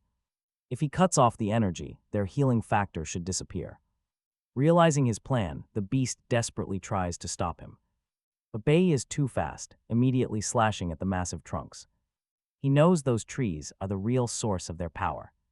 Despite the boss trying to block him, he pushes forward. Sprinting forward, he cuts down every single tree in the area. This is his winning move. The enemies try to fight back. But they can't reach him in time. He's way too fast. With the power source gone, he instantly freezes them solid. Now they are locked exactly where he wants them, completely defenseless. His initial strategy was wrong, but he has fixed the issue. Sure enough, the moment those trees fall, the enemy's strength drastically plummets. Without their endless energy, he easily tears through the first boss. The monster's racking up a massive chunk of experience, seeing its twin get taken down. The remaining beast shattered the ice. But Bayi did not flinch, not once. That boss was no longer a threat. Instead, the defeated creature did something shocking, begging for a quick death. Bayi had honestly never seen a dungeon boss act this way. But a request is a request, so he put it out of its misery. With the monster dead, he grabbed the rare poisonous thorn drop. This specific material was key to crafting the overpowered infinite poison spear. The exit finally cleared up, but Bayi stopped right before leaving. He realized his experience bar was full, triggering a class change. But the moment the glow faded, he saw his new class. It was just a rare blue-tier flower summoner, which felt pretty underwhelming. On the bright side, this class did not demand crazy stat investments. He did not know much about these strange floral abilities yet. The absolute kicker was the passive skill, allowing contracts with evil spirits. A wild idea hit him. Maybe those twin bosses could be useful. He saw their glowing souls hovering nearby. He stepped closer and immediately activated the spirit contract skill. Just like that, the powerful monster twins fell right under his direct command. Ready to serve whenever Bayi called. Later, his father's phone rang. It was Officer Chen, who had booked a seat at Captain Hong's dinner. Bayi accepted instantly, promising a great gift. He knew this exclusive dinner invitation was going to be his ultimate golden ticket back into the official guild. Hanging up, he smiled. A lucky day. Things were finally looking up. First, he wanted to check on his sister. Back home, his mother was pacing around, incredibly worried. Then Bayi walked in and greeted her. He asked why she was standing out in the cold rain like that. Gently guiding her inside, he handed over a beautifully wrapped package. He explained he was late because he wanted the best Mother's Day present. Still, her intuition kicked in. He was definitely hiding a massive secret. While she wondered, Bayi headed upstairs to sit down and finally relax. Right now, he held 3 active classes, with 2 already at rank D. Still, it was not nearly enough, not for what lay ahead. He had to find his father, who was likely pulling strings somewhere. Knowing him, he probably bribed a guard to secure an early release. So Bayi had to stay prepared, knowing he couldn't be too careful. The next morning, he made his way to a new dungeon. He had to solve his current issues first. Fleeing, no way. The only path forward was leveling up and getting stronger right away. This is why he actively hunted in high-level dungeons. Talk about risky. He knew only high-tier danger could prepare him for the real threats. After all, surviving the endgame requires being absolutely ready for anything. Meanwhile, back at school, Professor Huang stood up to announce the scores. The exam results were out, and both Bayi and Kai Yin topped the list. They grabbed the top 2 spots in the entire academy, shocking everyone. Highest scores with recordings of their incredible battle already sent to the guild for review. This stellar performance locked in their spots for the upcoming training journey. Even better, Bayi's top-tier score earned them a personal meeting with the Divine Guild. Absolutely nobody saw this coming. Think about it, meeting them face-to-face had never even crossed Bayi's mind. Classmates celebrated, convinced Bayi was destined for greatness. Later in the principal's office, Hong Ling sat down with. Asked his nephew, Hong Changshan, if he was completely sure that he wanted to stay behind while joining the others. The principal pointed out that the boy's father had finally showed up. He suggested that Hong Changshan use this perfect excuse to join the training journey at headquarters, but Hong Changshan refused. He finished third. Going there without earning it felt totally wrong. People would think he depends on his father. He hated that. His uncle highly respected this independent attitude. Notice how mature his son had become. but Hong Changshan had a request. He wanted access, the sealed D-rank dungeon in the back mountain. On the back mountain to train and grow stronger. Meanwhile, another secret came to light. Xiling was the school's general director's nephew.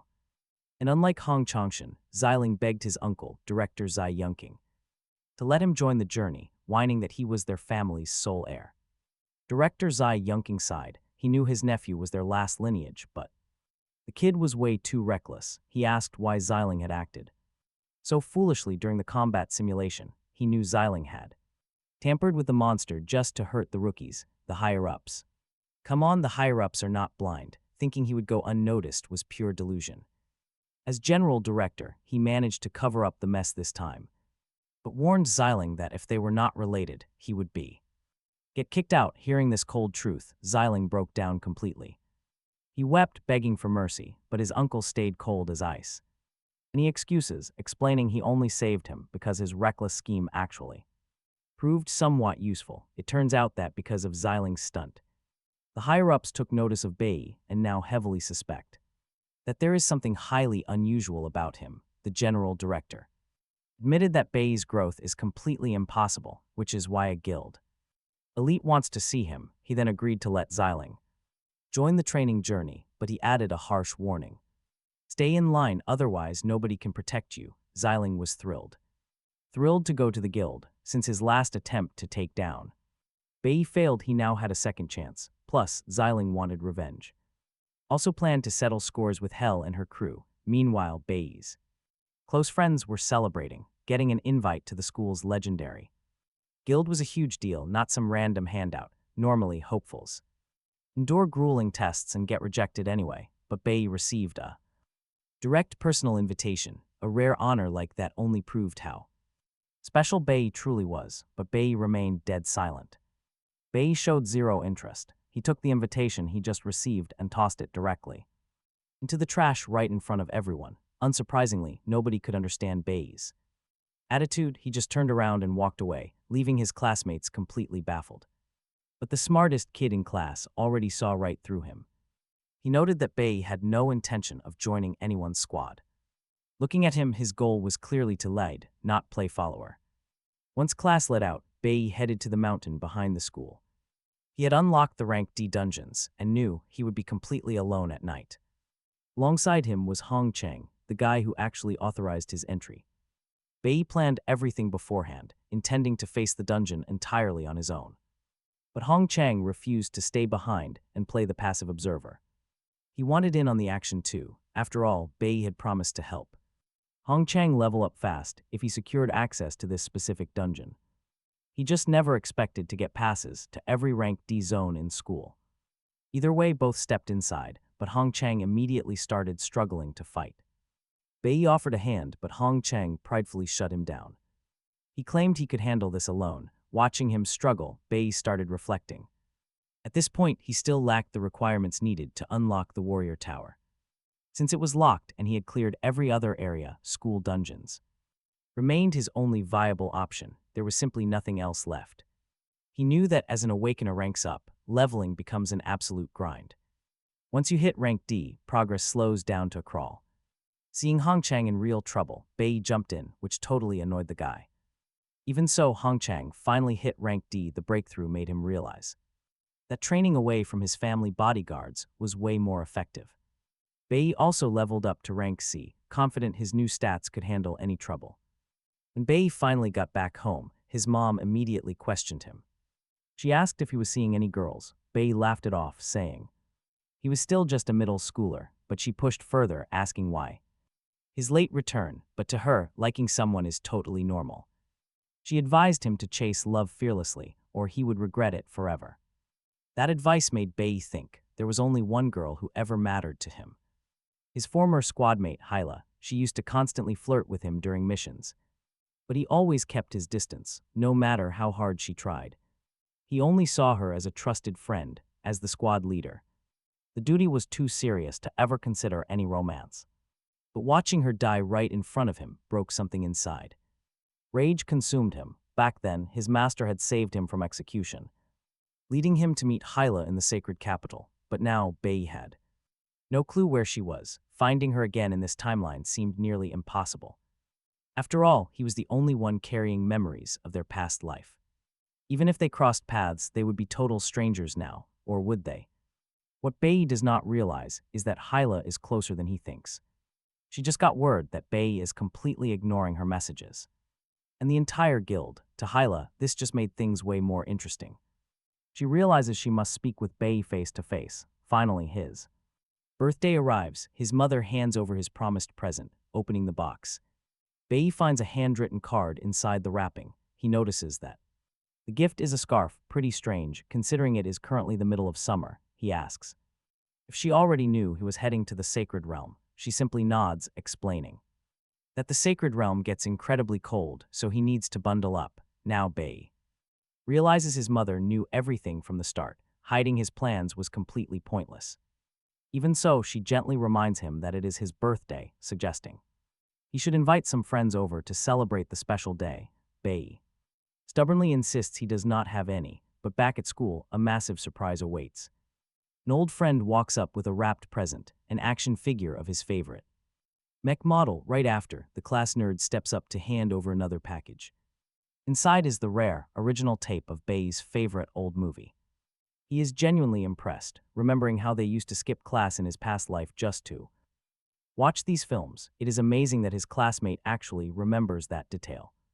The nerd quietly begs him not to let the teachers find out, hoping he likes it. Bayi warmly thanks him, genuinely touched by the thoughtful gesture. To his shock, even Kaiyin approaches with a gift. The surrounding classmates are completely stunned to see him getting something from a girl. Even Wilder, they quickly realize that the gift is an enchanted gem, a powerful Ranka weapon. Bayi immediately protests, saying he cannot possibly take it. Kaiyin explains that without his help she would have never been chosen for the elite training expedition in the first place. This is just her way of saying thanks. Besides, she claims the item is not a big deal to her wealthy family, whereas Bayi can actually put it to use. Bayi realizes it would be a shame to turn down such a perfect item. He figures Kaiyin noticed him using a basic weapon earlier, showing her incredible attention to detail. She really has been paying close attention to him. Despite his usually cold, distant attitude, he feels deeply touched that everyone remembered his birthday. Meanwhile, the jealous boys in the back whisper to themselves, wondering when those two became so incredibly close. Kaiyin suddenly turns, asking what they are gossiping about. Wanting to pay back their kindness, Bayi decides to invite the whole group out for dinner, announcing that it is his treat. This sudden invitation leaves his friends both shocked and absolutely thrilled. Soon after, Bayi notices a crowd of older students gathering near his classroom door. Outside, they are all whispering about the famous guild leader visiting the school today, desperately trying to catch a glimpse of the gorgeous legend. Piece by piece, Bayi puts it together. This massive commotion is actually about him. He needs to handle this situation immediately before things get messy. Out in the hallway, Xiling is also waiting anxiously among the crowd. Her anger builds by the second as she questions if Bayi is truly that important. Why would a legendary guild leader demand to see him face to face? Just then, Bayi steps out directly into the crowded corridor. Without warning, a blurring figure blasts straight through the packed hallway. The shock is immediate as this stranger moves with blinding, impossible speed, tearing up the very floorboards behind them. To Bayi, this feels like an outright. He shook off the distraction, prepping for combat, the instant he drew his dagger. The shadow dashed the other way. Bayi instantly realized he was up against an insanely fast opponent, barely blocking in time to escape the strike. The others, they could barely even track the action. At that moment, Hyla stepped out of hiding, retreating right after her counterattack, admitting that Bayi had some pretty incredible reflexes, and proving she was absolutely right to invite him to her guild. On spotting Hyla, the young man froze in shock. He really did not expect that face. Hyla explained that her guild sent him several invites, but because Bayi never replied, she decided to show up in person. Seeing him cornered like this, the classmates assumed he would be too embarrassed to reject her directly during such an awkward standoff. Still, Hyla thought it best to introduce herself formally, but before she could finish, Bayi ran and hugged her. Just like that, everyone watching froze in utter disbelief, including Xiling, who just could not believe his own eyes. As for Bayi, he expressed Pure joy at finally seeing Hyla again after so long. Naturally, she did not understand his reaction, and neither did anyone else. No one expected Bayi to suddenly hug a famous guild leader. His nerdy classmate quietly pointed out that, even if she did not look it, Hyla was actually the same age as them, once sharing their classroom before awakening her powers early. Stepping back, Hyla pulled away looking quite embarrassed, yet she asked if that warm hug meant she got a yes to her invitation, promising her guild would provide everything he needed, offering massive resources to grow, but Bayi flat out refused. He had no plans to join since it did not really fit his path. He explained that he would soon build his own guild, and maybe then they could fight side by side. Right then, the vice leader arrived, breaking the news that Captain Hong was back on campus and the higher-ups wanted them to welcome him. At that, Hyla told Bayi they would catch up during the upcoming training trip. That way they could discuss things further, especially his weird comment about not seeing her in ages. Watching the beautiful leader walk away, Xiling practically boiled with absolute rage. Honestly, the entire crowd watched this whole thing unfold with and started gossiping, mostly because instead of pushing Bayi away, Hyla treated him surprisingly well after that bold hug. The campus was buzzing, but Bayi never expected this either. He just moved on pure impulse. In his past life, his old squad mates never shared their personal histories. Because of that, Bayi had no idea Hyla once went to this school. Still, he figured this was easily his most chaotic birthday yet, definitely one to remember. After class, Bayi treated his friends to that steakhouse dinner as promised. While they devoured their food, Kyan asked if he seriously planned on starting a guild, and what he meant by saying he would not be sticking around much longer. Bayi replied that after the training trip, he planned to stay in the sacred realm. His nerdy friend immediately asked if he was dropping out of college for this. Bayi laughed it off, explaining it was not quite like that. He actually wanted to enroll in the Divine Weapon Academy inside the sacred realm. Meanwhile, over at the Grand Kaiban Hotel, Captain Hong finally arrived, greeted warmly by his colleagues. Naturally, Captain Hong loved the endless flattery so much that he strutted into the hotel lobby alongside the police captain, but the captain was stunned to see Bing Sheng attending the party. He immediately demanded his subordinate explain why this criminal was out of jail so soon. The officer quickly explained that Bing Sheng had paid double the bail with the commander's blessing, asking the vice captain to look the other way, but the officer was not at all pleased with this corrupt deal, especially seeing Bing Sheng show up at Captain Hong's exclusive welcome party. The officer added that Bing Sheng had been kicked out of the guild and was desperately trying to rejoin the corporation. Hoping to buy his way back, Bing Sheng brought every single asset along, but his rare, expensive ores meant nothing because Captain Hong despised seeing his face. The captain declared that the Divine Guild booked out the whole venue solely for elite members, meaning they did not want a dirty dog like Bing Sheng around them. Scrambling to pick his ores off the floor, Bing Sheng desperately tried explaining his side, but Captain Hong yanked him up by the collar, spitting that with the trash reputation Bing Sheng had, he should not be shameless enough to buy a spot in their elite ranks. Get lost, he yelled, and never show up again. He made it clear that from this second, nobody was to let this garbage near their group. Humiliated and completely broken, Bing Sheng absolutely lost his mind. Exploding with pure rage, revenge, he would make them pay. Storming off, Bing Sheng left the lobby, glaring at the streets. He plotted exactly how he would crush everyone who crossed him. Meanwhile, our hero's mother stepped outside her house. Unknowingly, by a cruel twist of fate, she ran straight into Bing Sheng. Meanwhile, our protagonist was still relaxing at the restaurant. He watched the Divine Guild elite. His friend smiled, saying that if Bayi joined up, he could reach their level or maybe even leave them in the dust. Honestly, Bayi felt like today was exceptionally lucky, a perfect day. A real birthday gift, but somehow he could not shake this weird premonition, like a disaster was looming. While he raised a glass with his friends, his mother was in deep danger. Watch out, Bing Sheng, blinded by rage, had found the perfect target to unleash his anger. He muttered that his wife was living comfortably while he suffered in the dirt, and he desperately wanted to teach her a brutal lesson for disobeying him. The moment he saw his wife wearing a bracelet. Who gave this to you? Bing Sheng spat. The accessory on her wrist hummed with a soft, magical light. Terrified, she froze. Right then, Bing Sheng burst into a sickening laugh. yelling that he finally understood how she afforded this fancy place. He instantly accused her of sleeping around with someone else. Enraged, he lunged to attack the helpless woman. Thankfully, the protective bracelet Bayi gifted his mother instantly reacted. Just in time, from the magical item, a fierce beast emerged, blocking Bingsheng.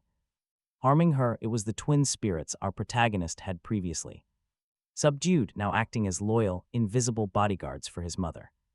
The mother herself had absolutely no idea, staring in complete disbelief. Honestly, Bayi had anticipated everything, always staying 10 steps ahead. Right on cue, the twin guardians launched an all-out assault on the abuser, throwing him far away from their target. At first, Bingsheng backed off after being struck by the guardians. But he quickly sneered, claiming he had found the perfect way to unleash his rage. Meanwhile, Bayi waited at the restaurant until the protective amulet on his chest suddenly vibrated. Danger, he knew instantly his family was in grave trouble. He sprinted toward his mother, quickly calling Hong Changjin to check on things. He needed to know if anything new had surfaced about his father. Changjin confirmed the chilling news: his father was already out. He was released early and even crashed the celebration of Captain Hong. But after getting thrown out, the man had completely vanished from sight. He called his mother, still nothing. Her line was completely dead. Worst case scenario, he raced right back toward their home. He grabbed a bicycle, pedaling furiously. He knew the heavy risks. Even though those protective twins were there, they were no match for his father. They could only buy some time. Meanwhile, Bingsheng was already dominating. He easily knocked down the first twin, barely breaking a sweat. The fallen guardian desperately grabbed at his leg, trying to stall. But Bingsheng ruthlessly crushed him, ending his life with brutal force. With one guardian dead, he turned to the survivor, promising the exact same fate. As the monster advanced, the remaining twin realized the sheer danger. He unleashed his absolute final reserves of power to hold Bingsheng back. He screamed for the mother to run and never look back. Terrified but desperate, she obeyed, running away as fast as she could. The guardian used his own body as a shield, but the enemy was too strong. He shattered the restraint easily, shouting that she had nowhere to hide. He cornered his terrified wife, mockingly asking where she thought she was going. No escape, he sneered that there was absolutely nowhere left to run. Then his eyes locked onto the glowing jade pendant around her neck. He ripped the sacred treasure away, assuming it was a cheap trinket. With a cruel laugh, he crushed the necklace and advanced on her. But he made a fatal mistake. That pendant was a summoning barrier. The moment it shattered, Bayi instantly materialized to shield his mother. She gasped, utterly shocked by the sudden, dramatic appearance of her son. Bingsheng recoiled in shock. Bayi glared back with absolute rage. He swore this would be the final time this monster ever touched his family. Tonight, he was going to end this nightmare once and for all. Years ago, when his parents last fought, things had turned horrific. A young Bayi tried to step in, but his father had chained him up. He was forced to watch his mother suffer, completely helpless. Earlier that day, Bingsheng had failed to find a job yet again.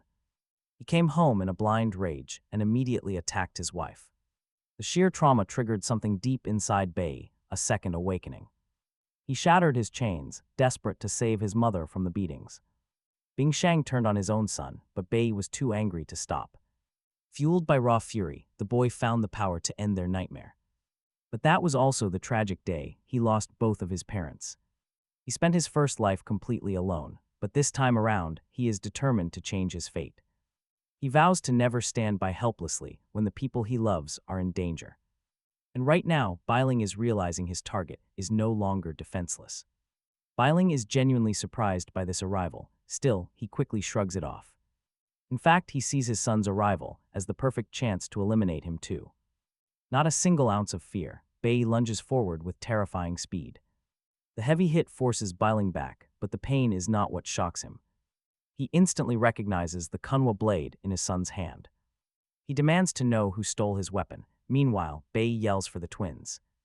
He orders them to get their mother to safety. Watching this, Bailing realizes something. He realizes the magic spells are coming from his own son. It is fascinating. This means Bayi is a dual elementalist, a rare talent even by his standards. He scoffs that such power is only natural for a son of his. But simply inheriting talent will not save the boy from his wrath. He will not overlook his son's defiance, and punishment is definitely coming. Enough, Biling warns his son that he is crossing the line. He promises to teach the boy a brutal lesson in respecting his elders. With that, Biling strikes. His mother watches in absolute terror. But Bayi is ready. He unleashes his ice magic to freeze the attacker in place. Biling is frozen solid, completely unable to comprehend what just happened.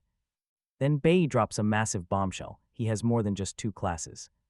And none of this power comes from Biling. It belongs to him alone. Right to his face, Bayi calls his father absolute trash. Biling just sneers, refusing to be intimidated by a mere kid. He laughs that multiple classes cannot make up for real combat experience. He reminds Bayi that there is a reason he is the family head. But as Biling breaks free, Bayi is already moving in for another strike. He unleashes a relentless barrage, refusing to stop until the old man is down. Biling suddenly realizes his defenses are shattered. He has been hit. Furious, he demands to know how a mere boy managed to hurt him. Cold, Bayi replies he does not owe the old man any answers. They are not family anymore, so there is nothing left to talk about. He warns Biling to stay far away from his mother or face his wrath. Biling just bursts out laughing, amused by the entire situation. He complains that after everything he did, his family only shows ingratitude. He snaps that as long as he breathes, Bayi is still his son. But Bayi has absolutely no intention of agreeing to those words. No mercy, he strikes again, sending Biling flying. Biling desperately tries to fight back, but he cannot even get near his son. He is completely bewildered by how a newly awakened hunter has gotten this strong. As a rank C red class, Biling should not be losing like this.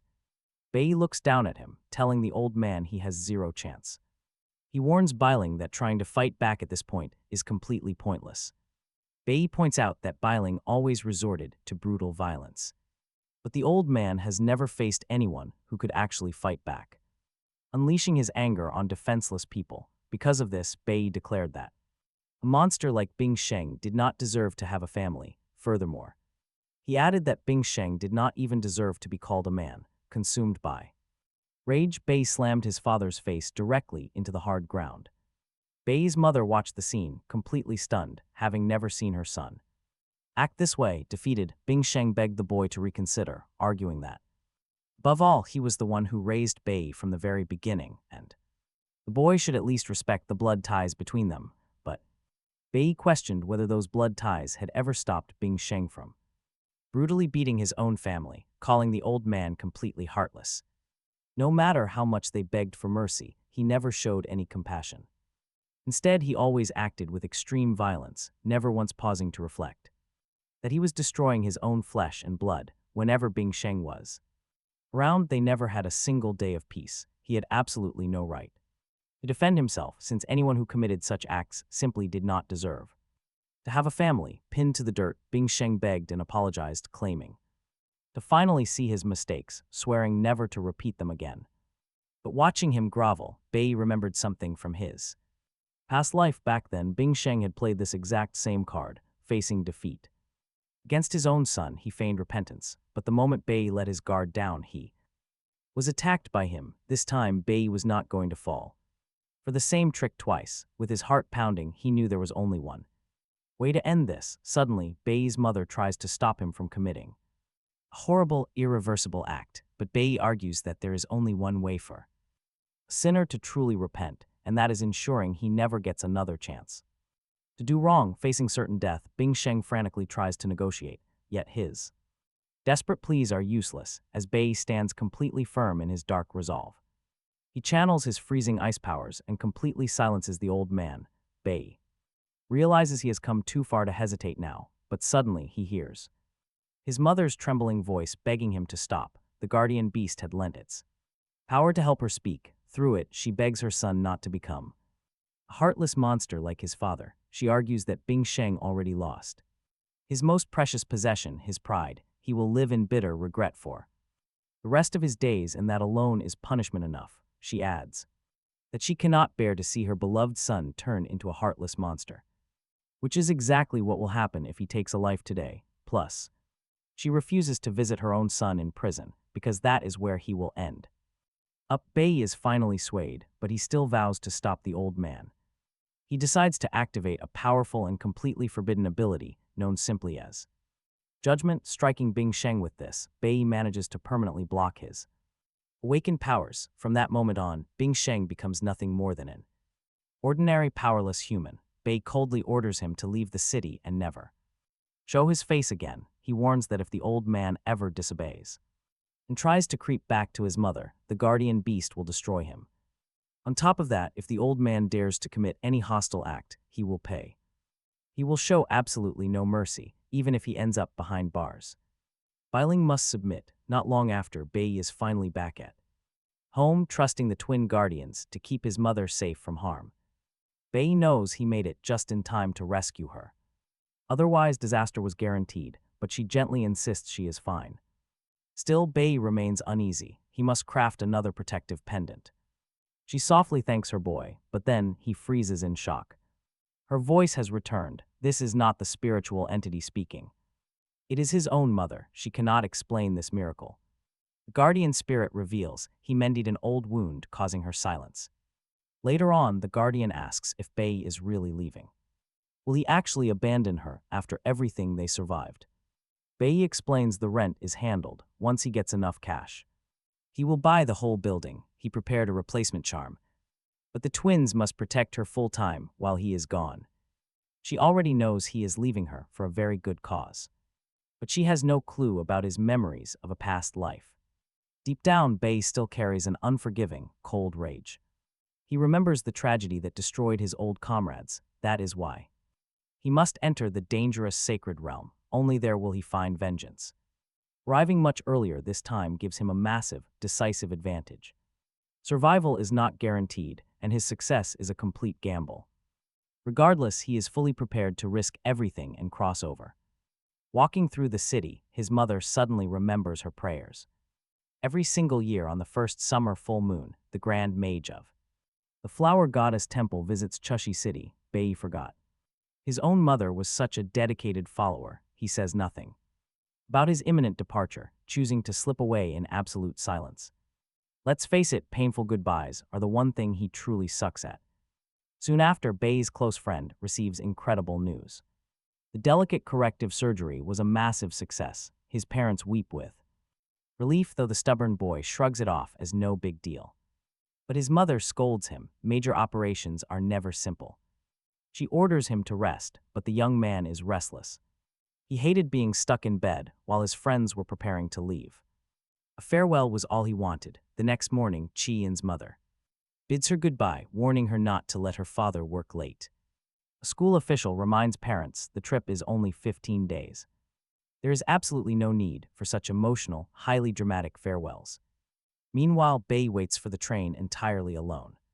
Teacher Wang notices his isolation, asking where his family is. He simply mutters a flat no. Wang asks if he has always been this independent. Bayi knows she has no idea. And he prefers it that way. Solitude is his natural state. Losing his family was only the start, then his best friend vanished too. While getting used to his new teammates, he still carried the pain of losing everyone on that tragic day. Losing so many people forced him to grow used to pain and endless silence. He absolutely hated emotional goodbyes, choosing instead to handle things his own way. Professor Huang announced the train's arrival, instructing everyone to prepare. Laser-focused, Bayi could only think about his journey. Suddenly, a familiar voice called his name. Looking back, he was stunned by an unexpected sight. Right before him, his mother, accompanied by his friends, had arrived. To say goodbye, Linlu had even snuck out of the hospital just to see him.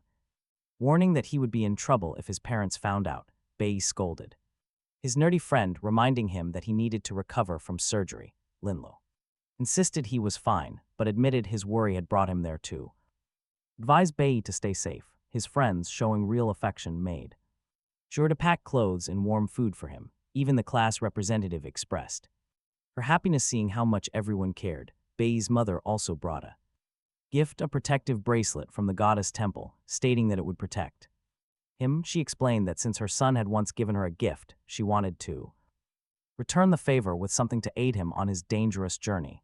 Bayi realized how far his mother had gone for his sake and considered the possibility that she already knew he didn't intend to return home anytime Soon, just then, Professor Huang announced the train was about to depart and that all students should board. Bayi said goodbye to his friends and family and stepped onto the train. He couldn't help but reflect on how much things had changed. Since his return, especially those closest to him, unlike in the past, Bayi felt like there was actually someone waiting for him. Maybe he thought it would be best to wrap things up quickly and head back home. Not far from there, a quiet figure watched the train depart, noting that Bayi had boarded safely and that the special item was successfully delivered. It was Lu Zhongjiang, the patriarch of the Flower Goddess Temple. He knew everything now depended solely on Bayi's shoulders. Inside the carriage, Professor Huang explained that the guild was managing their sea crossing and that they would soon reach the Zhang Kingdom's border. With that, their official training began. She informed the eager group that it would take a full day to reach the sacred kingdom, and by tradition, they would camp at the border overnight to run a special field exercise. Hearing this, Zelling grinned with excitement, picturing how this training session would be a true spectacle. Professor Huang explained that the gods, creators and protectors of this world, had granted ultimate power to their divine descendants. Currently, the sacred realm is ruled by two gods and their bloodlines. For this reason, anyone entering must strictly follow their divine laws to gain access to the sacred realm from the Zhang Kingdom. Travelers must clear 3 checkpoints, and they had just cleared the very first gate. Upon boarding, all students received an official invitation directly from the sacred realm. Now the class was pulling up to the second major checkpoint. There, everyone would have to register their details and go through a strict security check. Normally, this process takes a whole day before anyone is allowed to continue their journey. By the next morning, it was time for their first combat.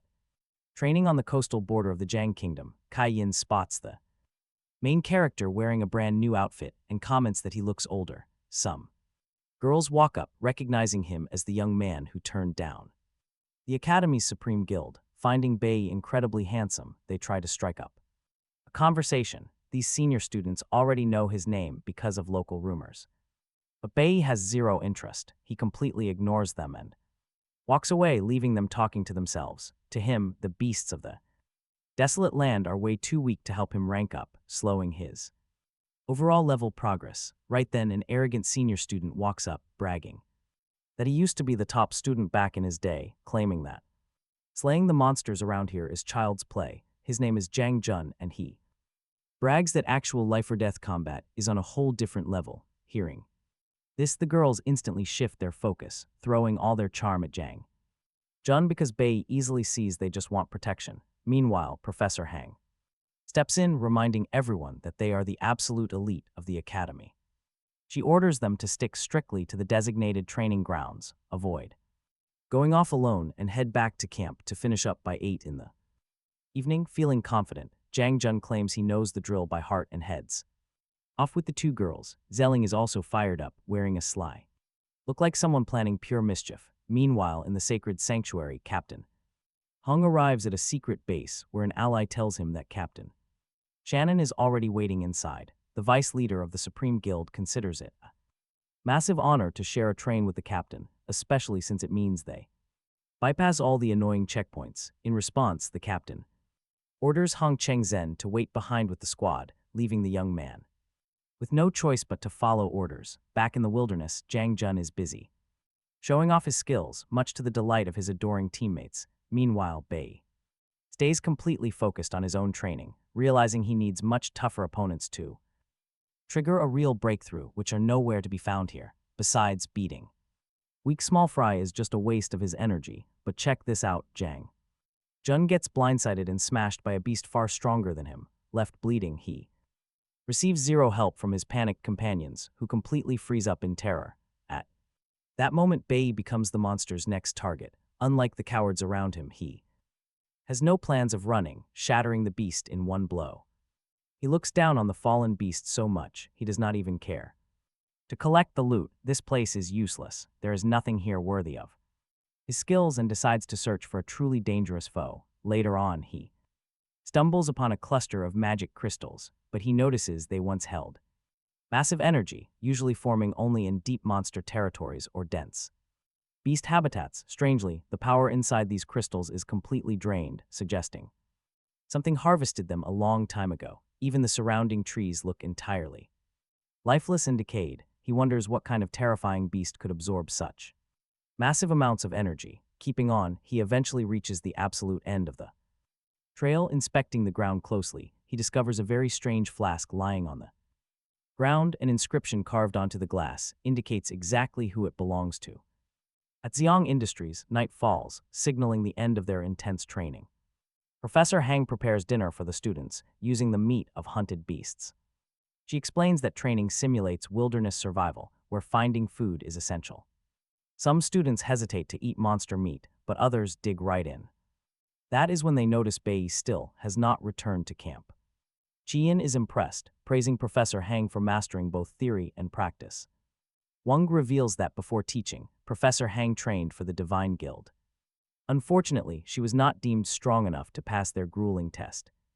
Later, Professor Hang quietly confides in the class representative. She admits this is her first time in the sacred realm. Whispering, Professor Hang admits she only got this opportunity thanks to Qian and Bayi. She is finally visiting the legendary place she always dreamed of seeing. Mid-conversation, Qian barely notices a presence approaching. But Professor Hang spots the threat instantly, moving to shield Qian. She blocks the attack, but ends up taking the devastating blow herself.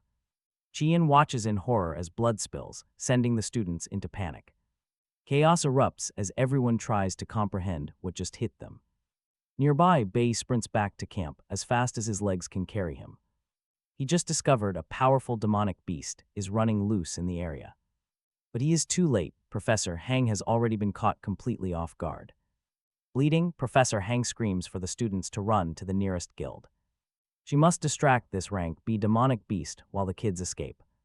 On this very day, the jealous Xiling put his scheme into action. Furious that Bayi stole all his spotlight, he wanted some petty revenge. To get it, he lured a demonic beast here and set it loose. He wanted the creature to feed on the area's dense energy. He figured once everyone was helpless, he would swoop in and play the hero. He wanted the glory, but his little plan immediately spirals out of control. The beast grows far stronger than he ever anticipated, leaving him paralyzed. It is a massive nightmare that he has no hope of controlling. Showing his true colors, Xiling hides, abandoning his classmates to their fate. Because of his sheer stupidity, Professor Hang is now fighting for her life. The rest of the class is next. Running back, Bayi remembers his past. In his past life, he fought a rank S enemy that nearly killed him. That brutal fight taught him exactly how to handle high-defense monsters. This beast is highly lethal, boasting incredible offense and near-impenetrable armor. Their strongest ally is Professor Hang, but she is only rank C. She stands no real chance against a rank B calamity like this. To defeat it, Bayi knows he must unleash his hidden potential. But revealing his true strength will expose him to everyone. That kind of power would instantly draw the attention of the gods. Meanwhile, Professor Hang realizes half her students are already bleeding on the ground. Worse, the beast's venom induces instant paralysis, sealing their escape. Desperate and cornered, she watches as the creature begins to feed. No one knows how to react as the beast feasts on their life force. Kai fights back harder than anyone, but even she is completely at its mercy. Just as the monster prepares to strike again, a heavy blow halts it cold. Teacher Huang steps up, vowing that she won't let this beast touch her students. She draws all the aggression to herself, becoming the creature's absolute main target. The beast lunges forward to deliver the death blow, but things change fast. Before it can tear her apart, Bayi arrives to shield his teacher. He steps right in front of Teacher Huang to launch a counterattack. He hits back hard, keeping the teacher from a fatal defeat. Even so, he knows his current power is barely enough to survive this. All he can do is hold the monster back before unleashing a freezing blast. The ice wraps around the beast, freezing it solid, but there's a catch. Every single student just saw Bayi switch classes right before their eyes. He knows he has no choice. He cannot let his classmates get slaughtered. His secret is out, but saving them is worth the risk. Despite her own brutal injuries, Teacher Huang only worries about Bayi. But the frozen nightmare is far from finished with this fight. It completely vanishes into thin air, leaving the students paralyzed with fear. Bayi stands guard, knowing the unseen threat could strike from any direction. He cannot defeat this beast alone, but he can buy the others time. He needs to create an opening so everyone can make a run for it. Teacher Huang commands the class to retreat while she holds the line. She refuses to leave until every student is accounted for, including the missing Xiling. As their teacher, she cannot leave a single soul behind. They had a strict plan, and she won't abandon the base camp. She is determined to stay, even if it puts her own life at risk. But Bayi reveals the dark truth. Xiling set that monster free. Flashback shows the traitor serving breakfast to the team, acting completely normal. Everyone ate without suspecting a thing, including their trustful leader, Bayi. The traitor hid his tracks perfectly, making sure they finished their food. He stayed quiet and patient, waiting for the slow poison to take hold. On the day of the strike, the entire squad suddenly fell paralyzed. They couldn't even twitch. He had been microdosing their meals for a month. It was a flawless cold-blooded setup to completely neutralize his targets. Back in the present, Bayi points his finger straight at Xiling. He exposes the Zeching industry, owned by the target's powerful family. The massive corporation is currently run directly by Xiling's own father. Their secret laboratories specialize in breeding high-tier demonic beasts. They use high-tech pressurized vials to contain miniature deadly monsters. Bayi pulls out the shattered container he recovered from the deep woods. Nobody else here has the connections to get their hands on this. The evidence points directly to him, while Xiling watches from the shadows. He realizes Bayi found the canister and curses his own careless mistake. Once again, that annoying bastard has managed to ruin his perfect plans. His burning rage toward Bayi only grows more intense. Back with the other students, absolutely everyone suddenly turns on Xiling. He deserves harsh punishment, and Xiling hears everything. This only fuels his burning fury. The teacher insists they must escape immediately. They must leave quickly. She hands a radio to the class representative. She gets the radio, but a sudden sniper shot instantly destroys it. Kaiyin is badly injured, making her teacher panic even more. The others panic, but Bayi knows the truth. Suddenly, a smoke canister rolls in. Paralyzing gas starts spreading through the crowd. Through the blinding fog, a masked figure slowly approaches. It is Xiling. He glares at his struggling classmates, completely consumed by his hatred for Bayi. He screams that Bayi is the one who caused this entire nightmare.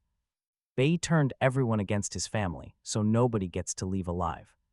But get this, Bayi is completely immune to the paralyzing gas. He walks right up to Xiling, asking if he seriously intends to get rid of every student here. While the others choke and collapse, Xiling just keeps tossing more canisters. Showing zero mercy, he admits he was saving these weapons for the monsters. He was supposed to use them on the creature. He wanted to be their savior. He deserved the glory, not Bayi, but everything is completely ruined now. Since Bayi ruined his spotlight, everyone must pay for siding with the wrong guy. Xiling draws his bow, aiming right at Bayi, but someone steps in. Professor Huang begs him to stop, pleading with him to do the right thing. She desperately tries to convince him that he does not have to do this. She still believes this is all just a terrible mistake. The Xiling she raised would never hurt his friends, but he just scoffs.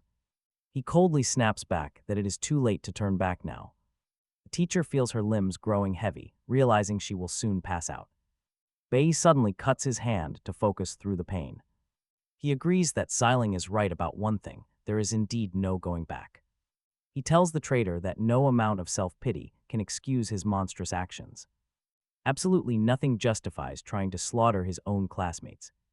Reminded of his own dark past, Bayi demands to know how he has the nerve. How dare he point a lethal weapon at his allies, and then Bayi readies himself. He blocks a fired arrow with ease and charges straight at the madman. With a swift, precise sword strike, he shatters Xiling's bow completely. The force of the blow shatters Xiling's gas mask, exposing him to his own trap. Talk about a massive backfire, and honestly, he completely had it coming. Clinging to his face in absolute agony, Xiling coughs violently. He screams that Bayi is a complete psychopath, blaming him for everything. But Bayi fires right back, pointing out that Xiling was the coward. He hid in the shadows, watching everyone suffer, so who is the real lunatic? Bayi tells him straight to his face that this tragedy is entirely his doing. He put innocent lives at risk for nothing but petty, useless revenge. He even risked his own safety just to nurse his bruised ego. He almost murdered his own friends and a teacher who cared for him. Confronted by the brutal truth, Xiling's fragile facade completely shatters. He breaks down in tears, crying that he was just too terrified to help. He claims he only stayed hidden to defeat the beast, begging for a chance to explain. But Bayi is completely done listening to his excuses. Bayi simply tells him the choice is made. And now it is time to face the final consequences. Terrified, Xiling realizes Bayi is actually crazy enough to put him down. But Bayi does not kill him. Instead, he activates his power-nullifying skill. Beyond the agonizing pain, his awakened powers vanish completely. They are gone forever, a fitting punishment in Bayi's eyes. This ensures the corrupt heir will never be a threat again. The arrogant, spoiled brat is now reduced to a pathetic, crying mess. He begs for mercy, but as always, trouble never sleeps here. Right on cue, his teacher calls out in pure panic. That massive beast is back. The timing is absolutely brutal. Though his body resists, the toxic gas sluggishly slows his movements. An already bad situation just got 10 times worse. He has to fight, then something insane happens. A blinding bolt of lightning drops from the sky, striking the beast. The creature is sliced clean in half, yet it somehow remains standing. Professor Huang is relieved to see Hyla arrive at the perfect moment. She admits she cannot face this monster alone and asks Bayi for backup. Though thrown off by her sudden arrival, Bayi readies his stance. But the monster instantly activates its highly effective stealth camouflage. Bayi warns her that its cloaking is highly effective. He wounded it earlier, but the beast still slipped away without a trace. On top of his injured leg, the paralyzing gas is rapidly spreading. Soon, the paralyzing gas will knock out everyone in the area. Seeing Bayi as the only student still standing, Hyla is stunned. She is amazed by his resistance and throws him a healing potion. She tells him the guild is called, but backup will take time. For now, they must work together and buy as much time as possible. Bayi figures the beast is watching them, waiting for a weak spot. He is dead right because it lunges forward a second later. Bayi barely dodges the head-on strike as Hyla instantly counters. The monster evades, but it cannot dodge their combined speed forever. Finally, one of her strikes lands a solid hit. She notices Bayi recovering fast. He tells her he is ready to fight and they can win this. He praises Hyla's incredible reflexes, calling her attacks excellent. But he reminds her that she is still just a student. Her safety has to come first, no matter how skilled she is. Hyla snaps back, pointing out that he is talking like he is not a student too. Right then, the beast rises. Bayi suggests they launch a joint strike. She nods and they unleash a perfectly timed dual attack. But this time, the creature easily blocks their combined assault. It knocks Bayi back, but Hyla pushes forward to land a hit. But as her weapon connects, she realizes she cannot break through its armor. Unshaken defenses, sensing imminent danger, Bayi tried to scream a warning. But Healy could not retreat in time, taking a direct, brutal hit. Immediately, she realized the monster's devastating attacks carried a deadly poison. Stepping in, Bayi blocked the beast, realizing it was actively studying them. It adapted to their attack patterns, effortlessly guarding against Hyla's heavy strikes. Worse yet, the creature was actively absorbing nutrients from the surrounding environment. It grew stronger. If this fight dragged on, they were finished. They could never hold out for reinforcements. To make matters worse, Bayi was injured. With deep wounds and no time left, he had to act right now. In a sudden memory, Bayi recalled asking his squad how to handle a superior foe. What was the correct play when the enemy completely outclassed them? Back then, Hyla had answered that retreating was the only logical option. Yet she proudly declared that the Divine Squad never runs from a fight. That was when Bayi introduced the rat bait strategy for desperate situations. One teammate would unleash everything to draw the enemy's complete attention. They would force the beast to waste all its power on offense and defense. Meanwhile, another ally would wait in the shadows for a lethal opening. Now acting as the bait, Bayi successfully drew the monster's full wrath. He quickly ordered Hyla to hold back and focus entirely on recovery. But Hyla hated the idea of letting him face this horror alone. She knew the risks, and despite his talent, he could not win solo. Yet even as an elite gold-rank fighter, she saw the truth. Bayi was in total, masterful control of this chaotic situation. Stepping up like a true leader, he struck the beast with fury. Mid-clash, his weapon was knocked away. Panic instantly flared in Hyla. And just like that, disaster strikes as Bayi takes a brutal, direct hit. Yet bleeding heavily, he barked a sudden order, "Do not move." How could she stand by while her teammate bled on the ground? Sensing victory, the monster let out a roar of arrogant triumph. In its eyes, these weak humans were nothing more than food for its kind. But get this, Bayi was smiling because his trap was ready to snap. Shouting for Hyla to strike, she immediately prepared her ultimate move. He had noticed that whenever the beast suffered heavy damage, it tried to feed. The moment the creature opened its maw to feed was its absolute weakest. That window of pure vulnerability was the only chance they had. He had risked his life just to create this perfect opening for Hyla. A single, decisive strike would end the nightmare once and for all. The hit connected. Instantly the beast froze, its entire body paralyzed. His goal was achieved. Healy quickly warned that the paralysis would not last. She urged them to finish it, but Bayi knew this was enough. There was no way he would let this horrific creature escape again. Unleashing his freezing magic, he shocked Healy, who watched in utter disbelief. She realized he possessed multiple classes, a secret he no longer hid. To secure their survival, he absolutely had to fight with everything he had. Gathering all his remaining power, Bayi unleashed his most devastating ultimate strike. He finally brought down the beast, taking a moment to catch his breath. Watching this, Hyla realized that almost nobody in this world could master multiple classes. Seeing a kid as young and skilled as Bayi completely blew her mind, but then he dropped a bomb. He could literally have as many classes as he wanted. Talk about broken. With the monster dead, Bayi absorbed its remaining soul energy, turning the threat into a loyal ally that made 2 contracts down. He still had 4 empty slots waiting, with the contract sealed. He named the new dark beast Chiangzai, and just like that, Chiangzai was now his to summon. Hyla was absolutely stunned. Seeing his multiple classes, Hyla asked how far his actual limits went. Bayi simply told her to keep quiet. Hyla quickly got the message. If he was staying under the radar, it was for a damn good reason. She nodded, keeping his secret. Then backup finally arrived on scene. Guild's 26th platoon finally arrived, their leader quickly scanning the area. He asked if everyone was safe. Spotting the massive corpse, he realized the threat was gone. Now, they just had to evacuate the wounded. Medical teams rushed in, getting the injured and unconscious students evacuated to safety. The class rep was still terrified, clinging to their teacher.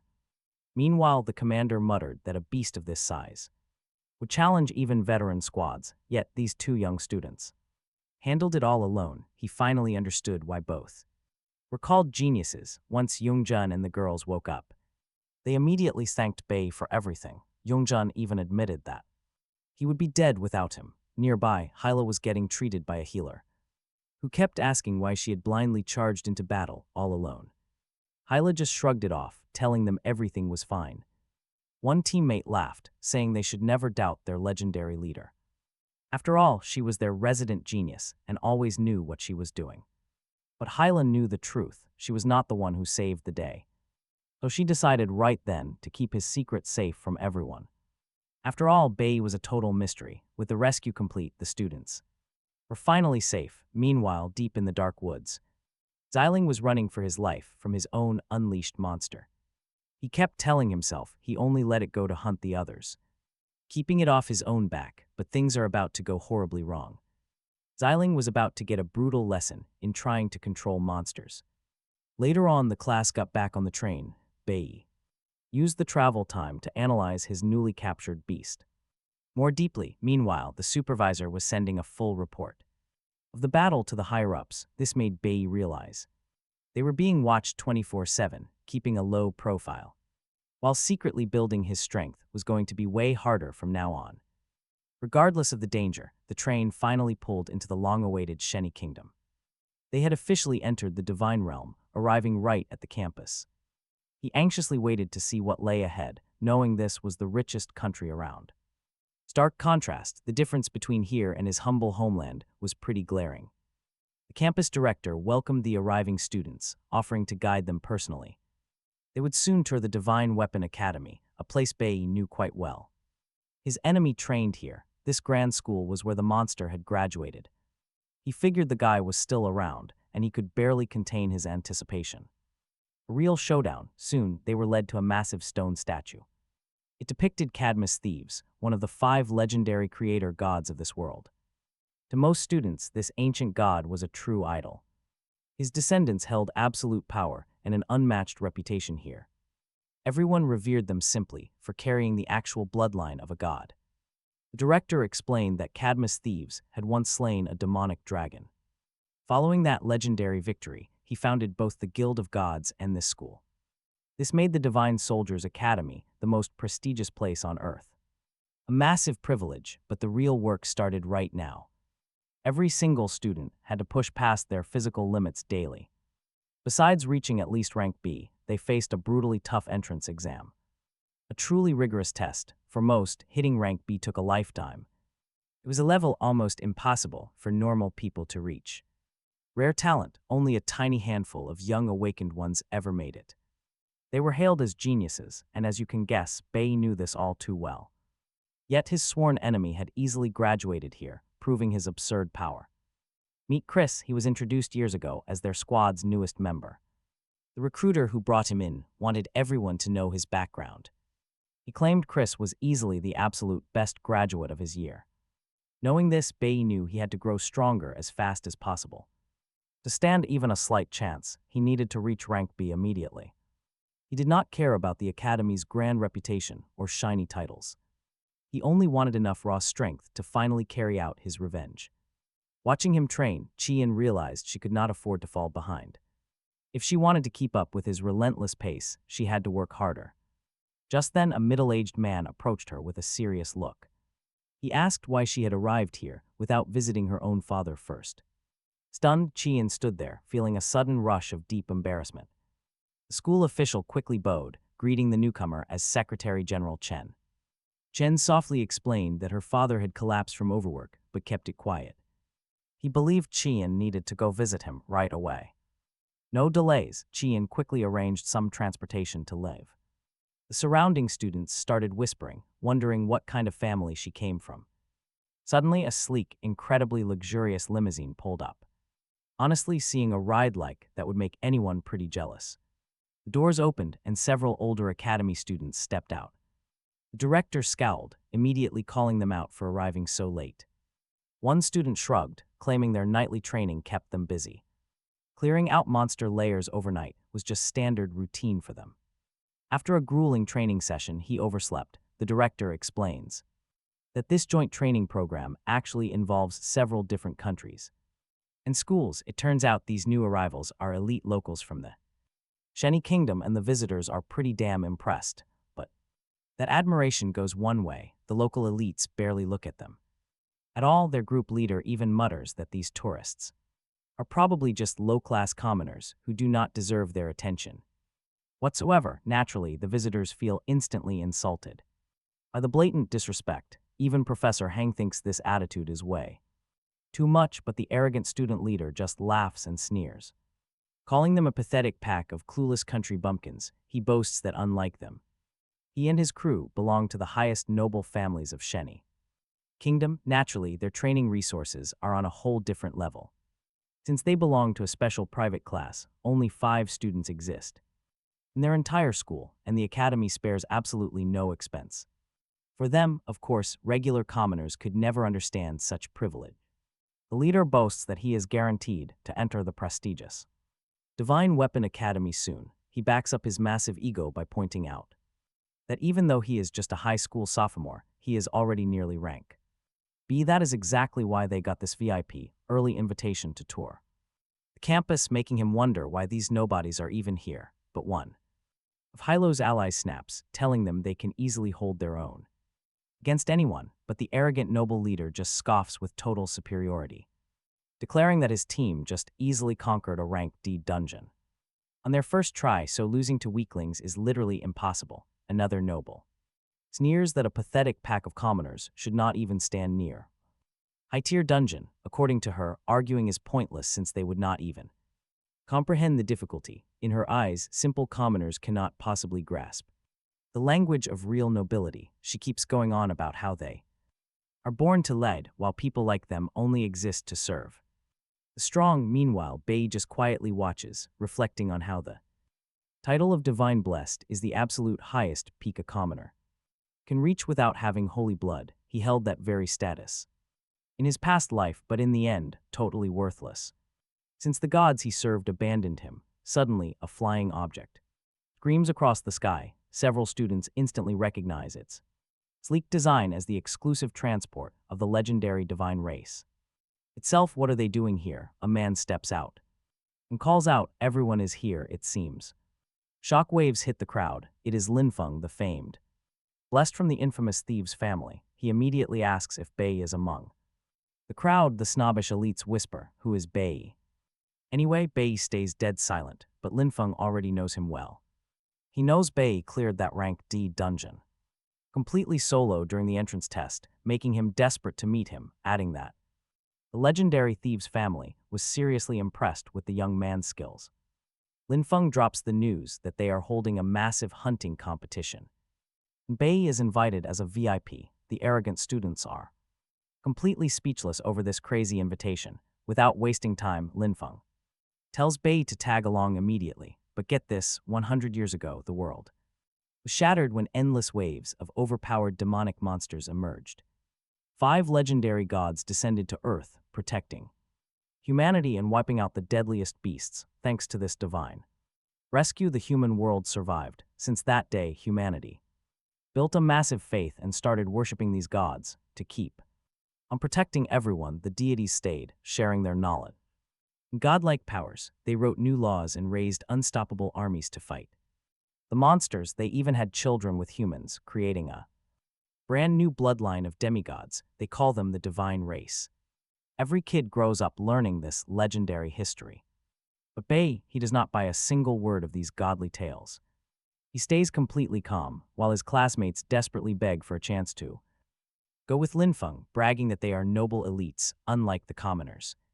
But Linfeng shuts them down. This event is hosted by the thieves family. The entire class is invited. Yes, every single one of them can join the hunt. The students are completely shocked at the chance to enter divine territory. They know this sacred place is strictly off limits to normal people, a massive honor. Right then, Linfeng asks if everyone is ready to go together. The thieves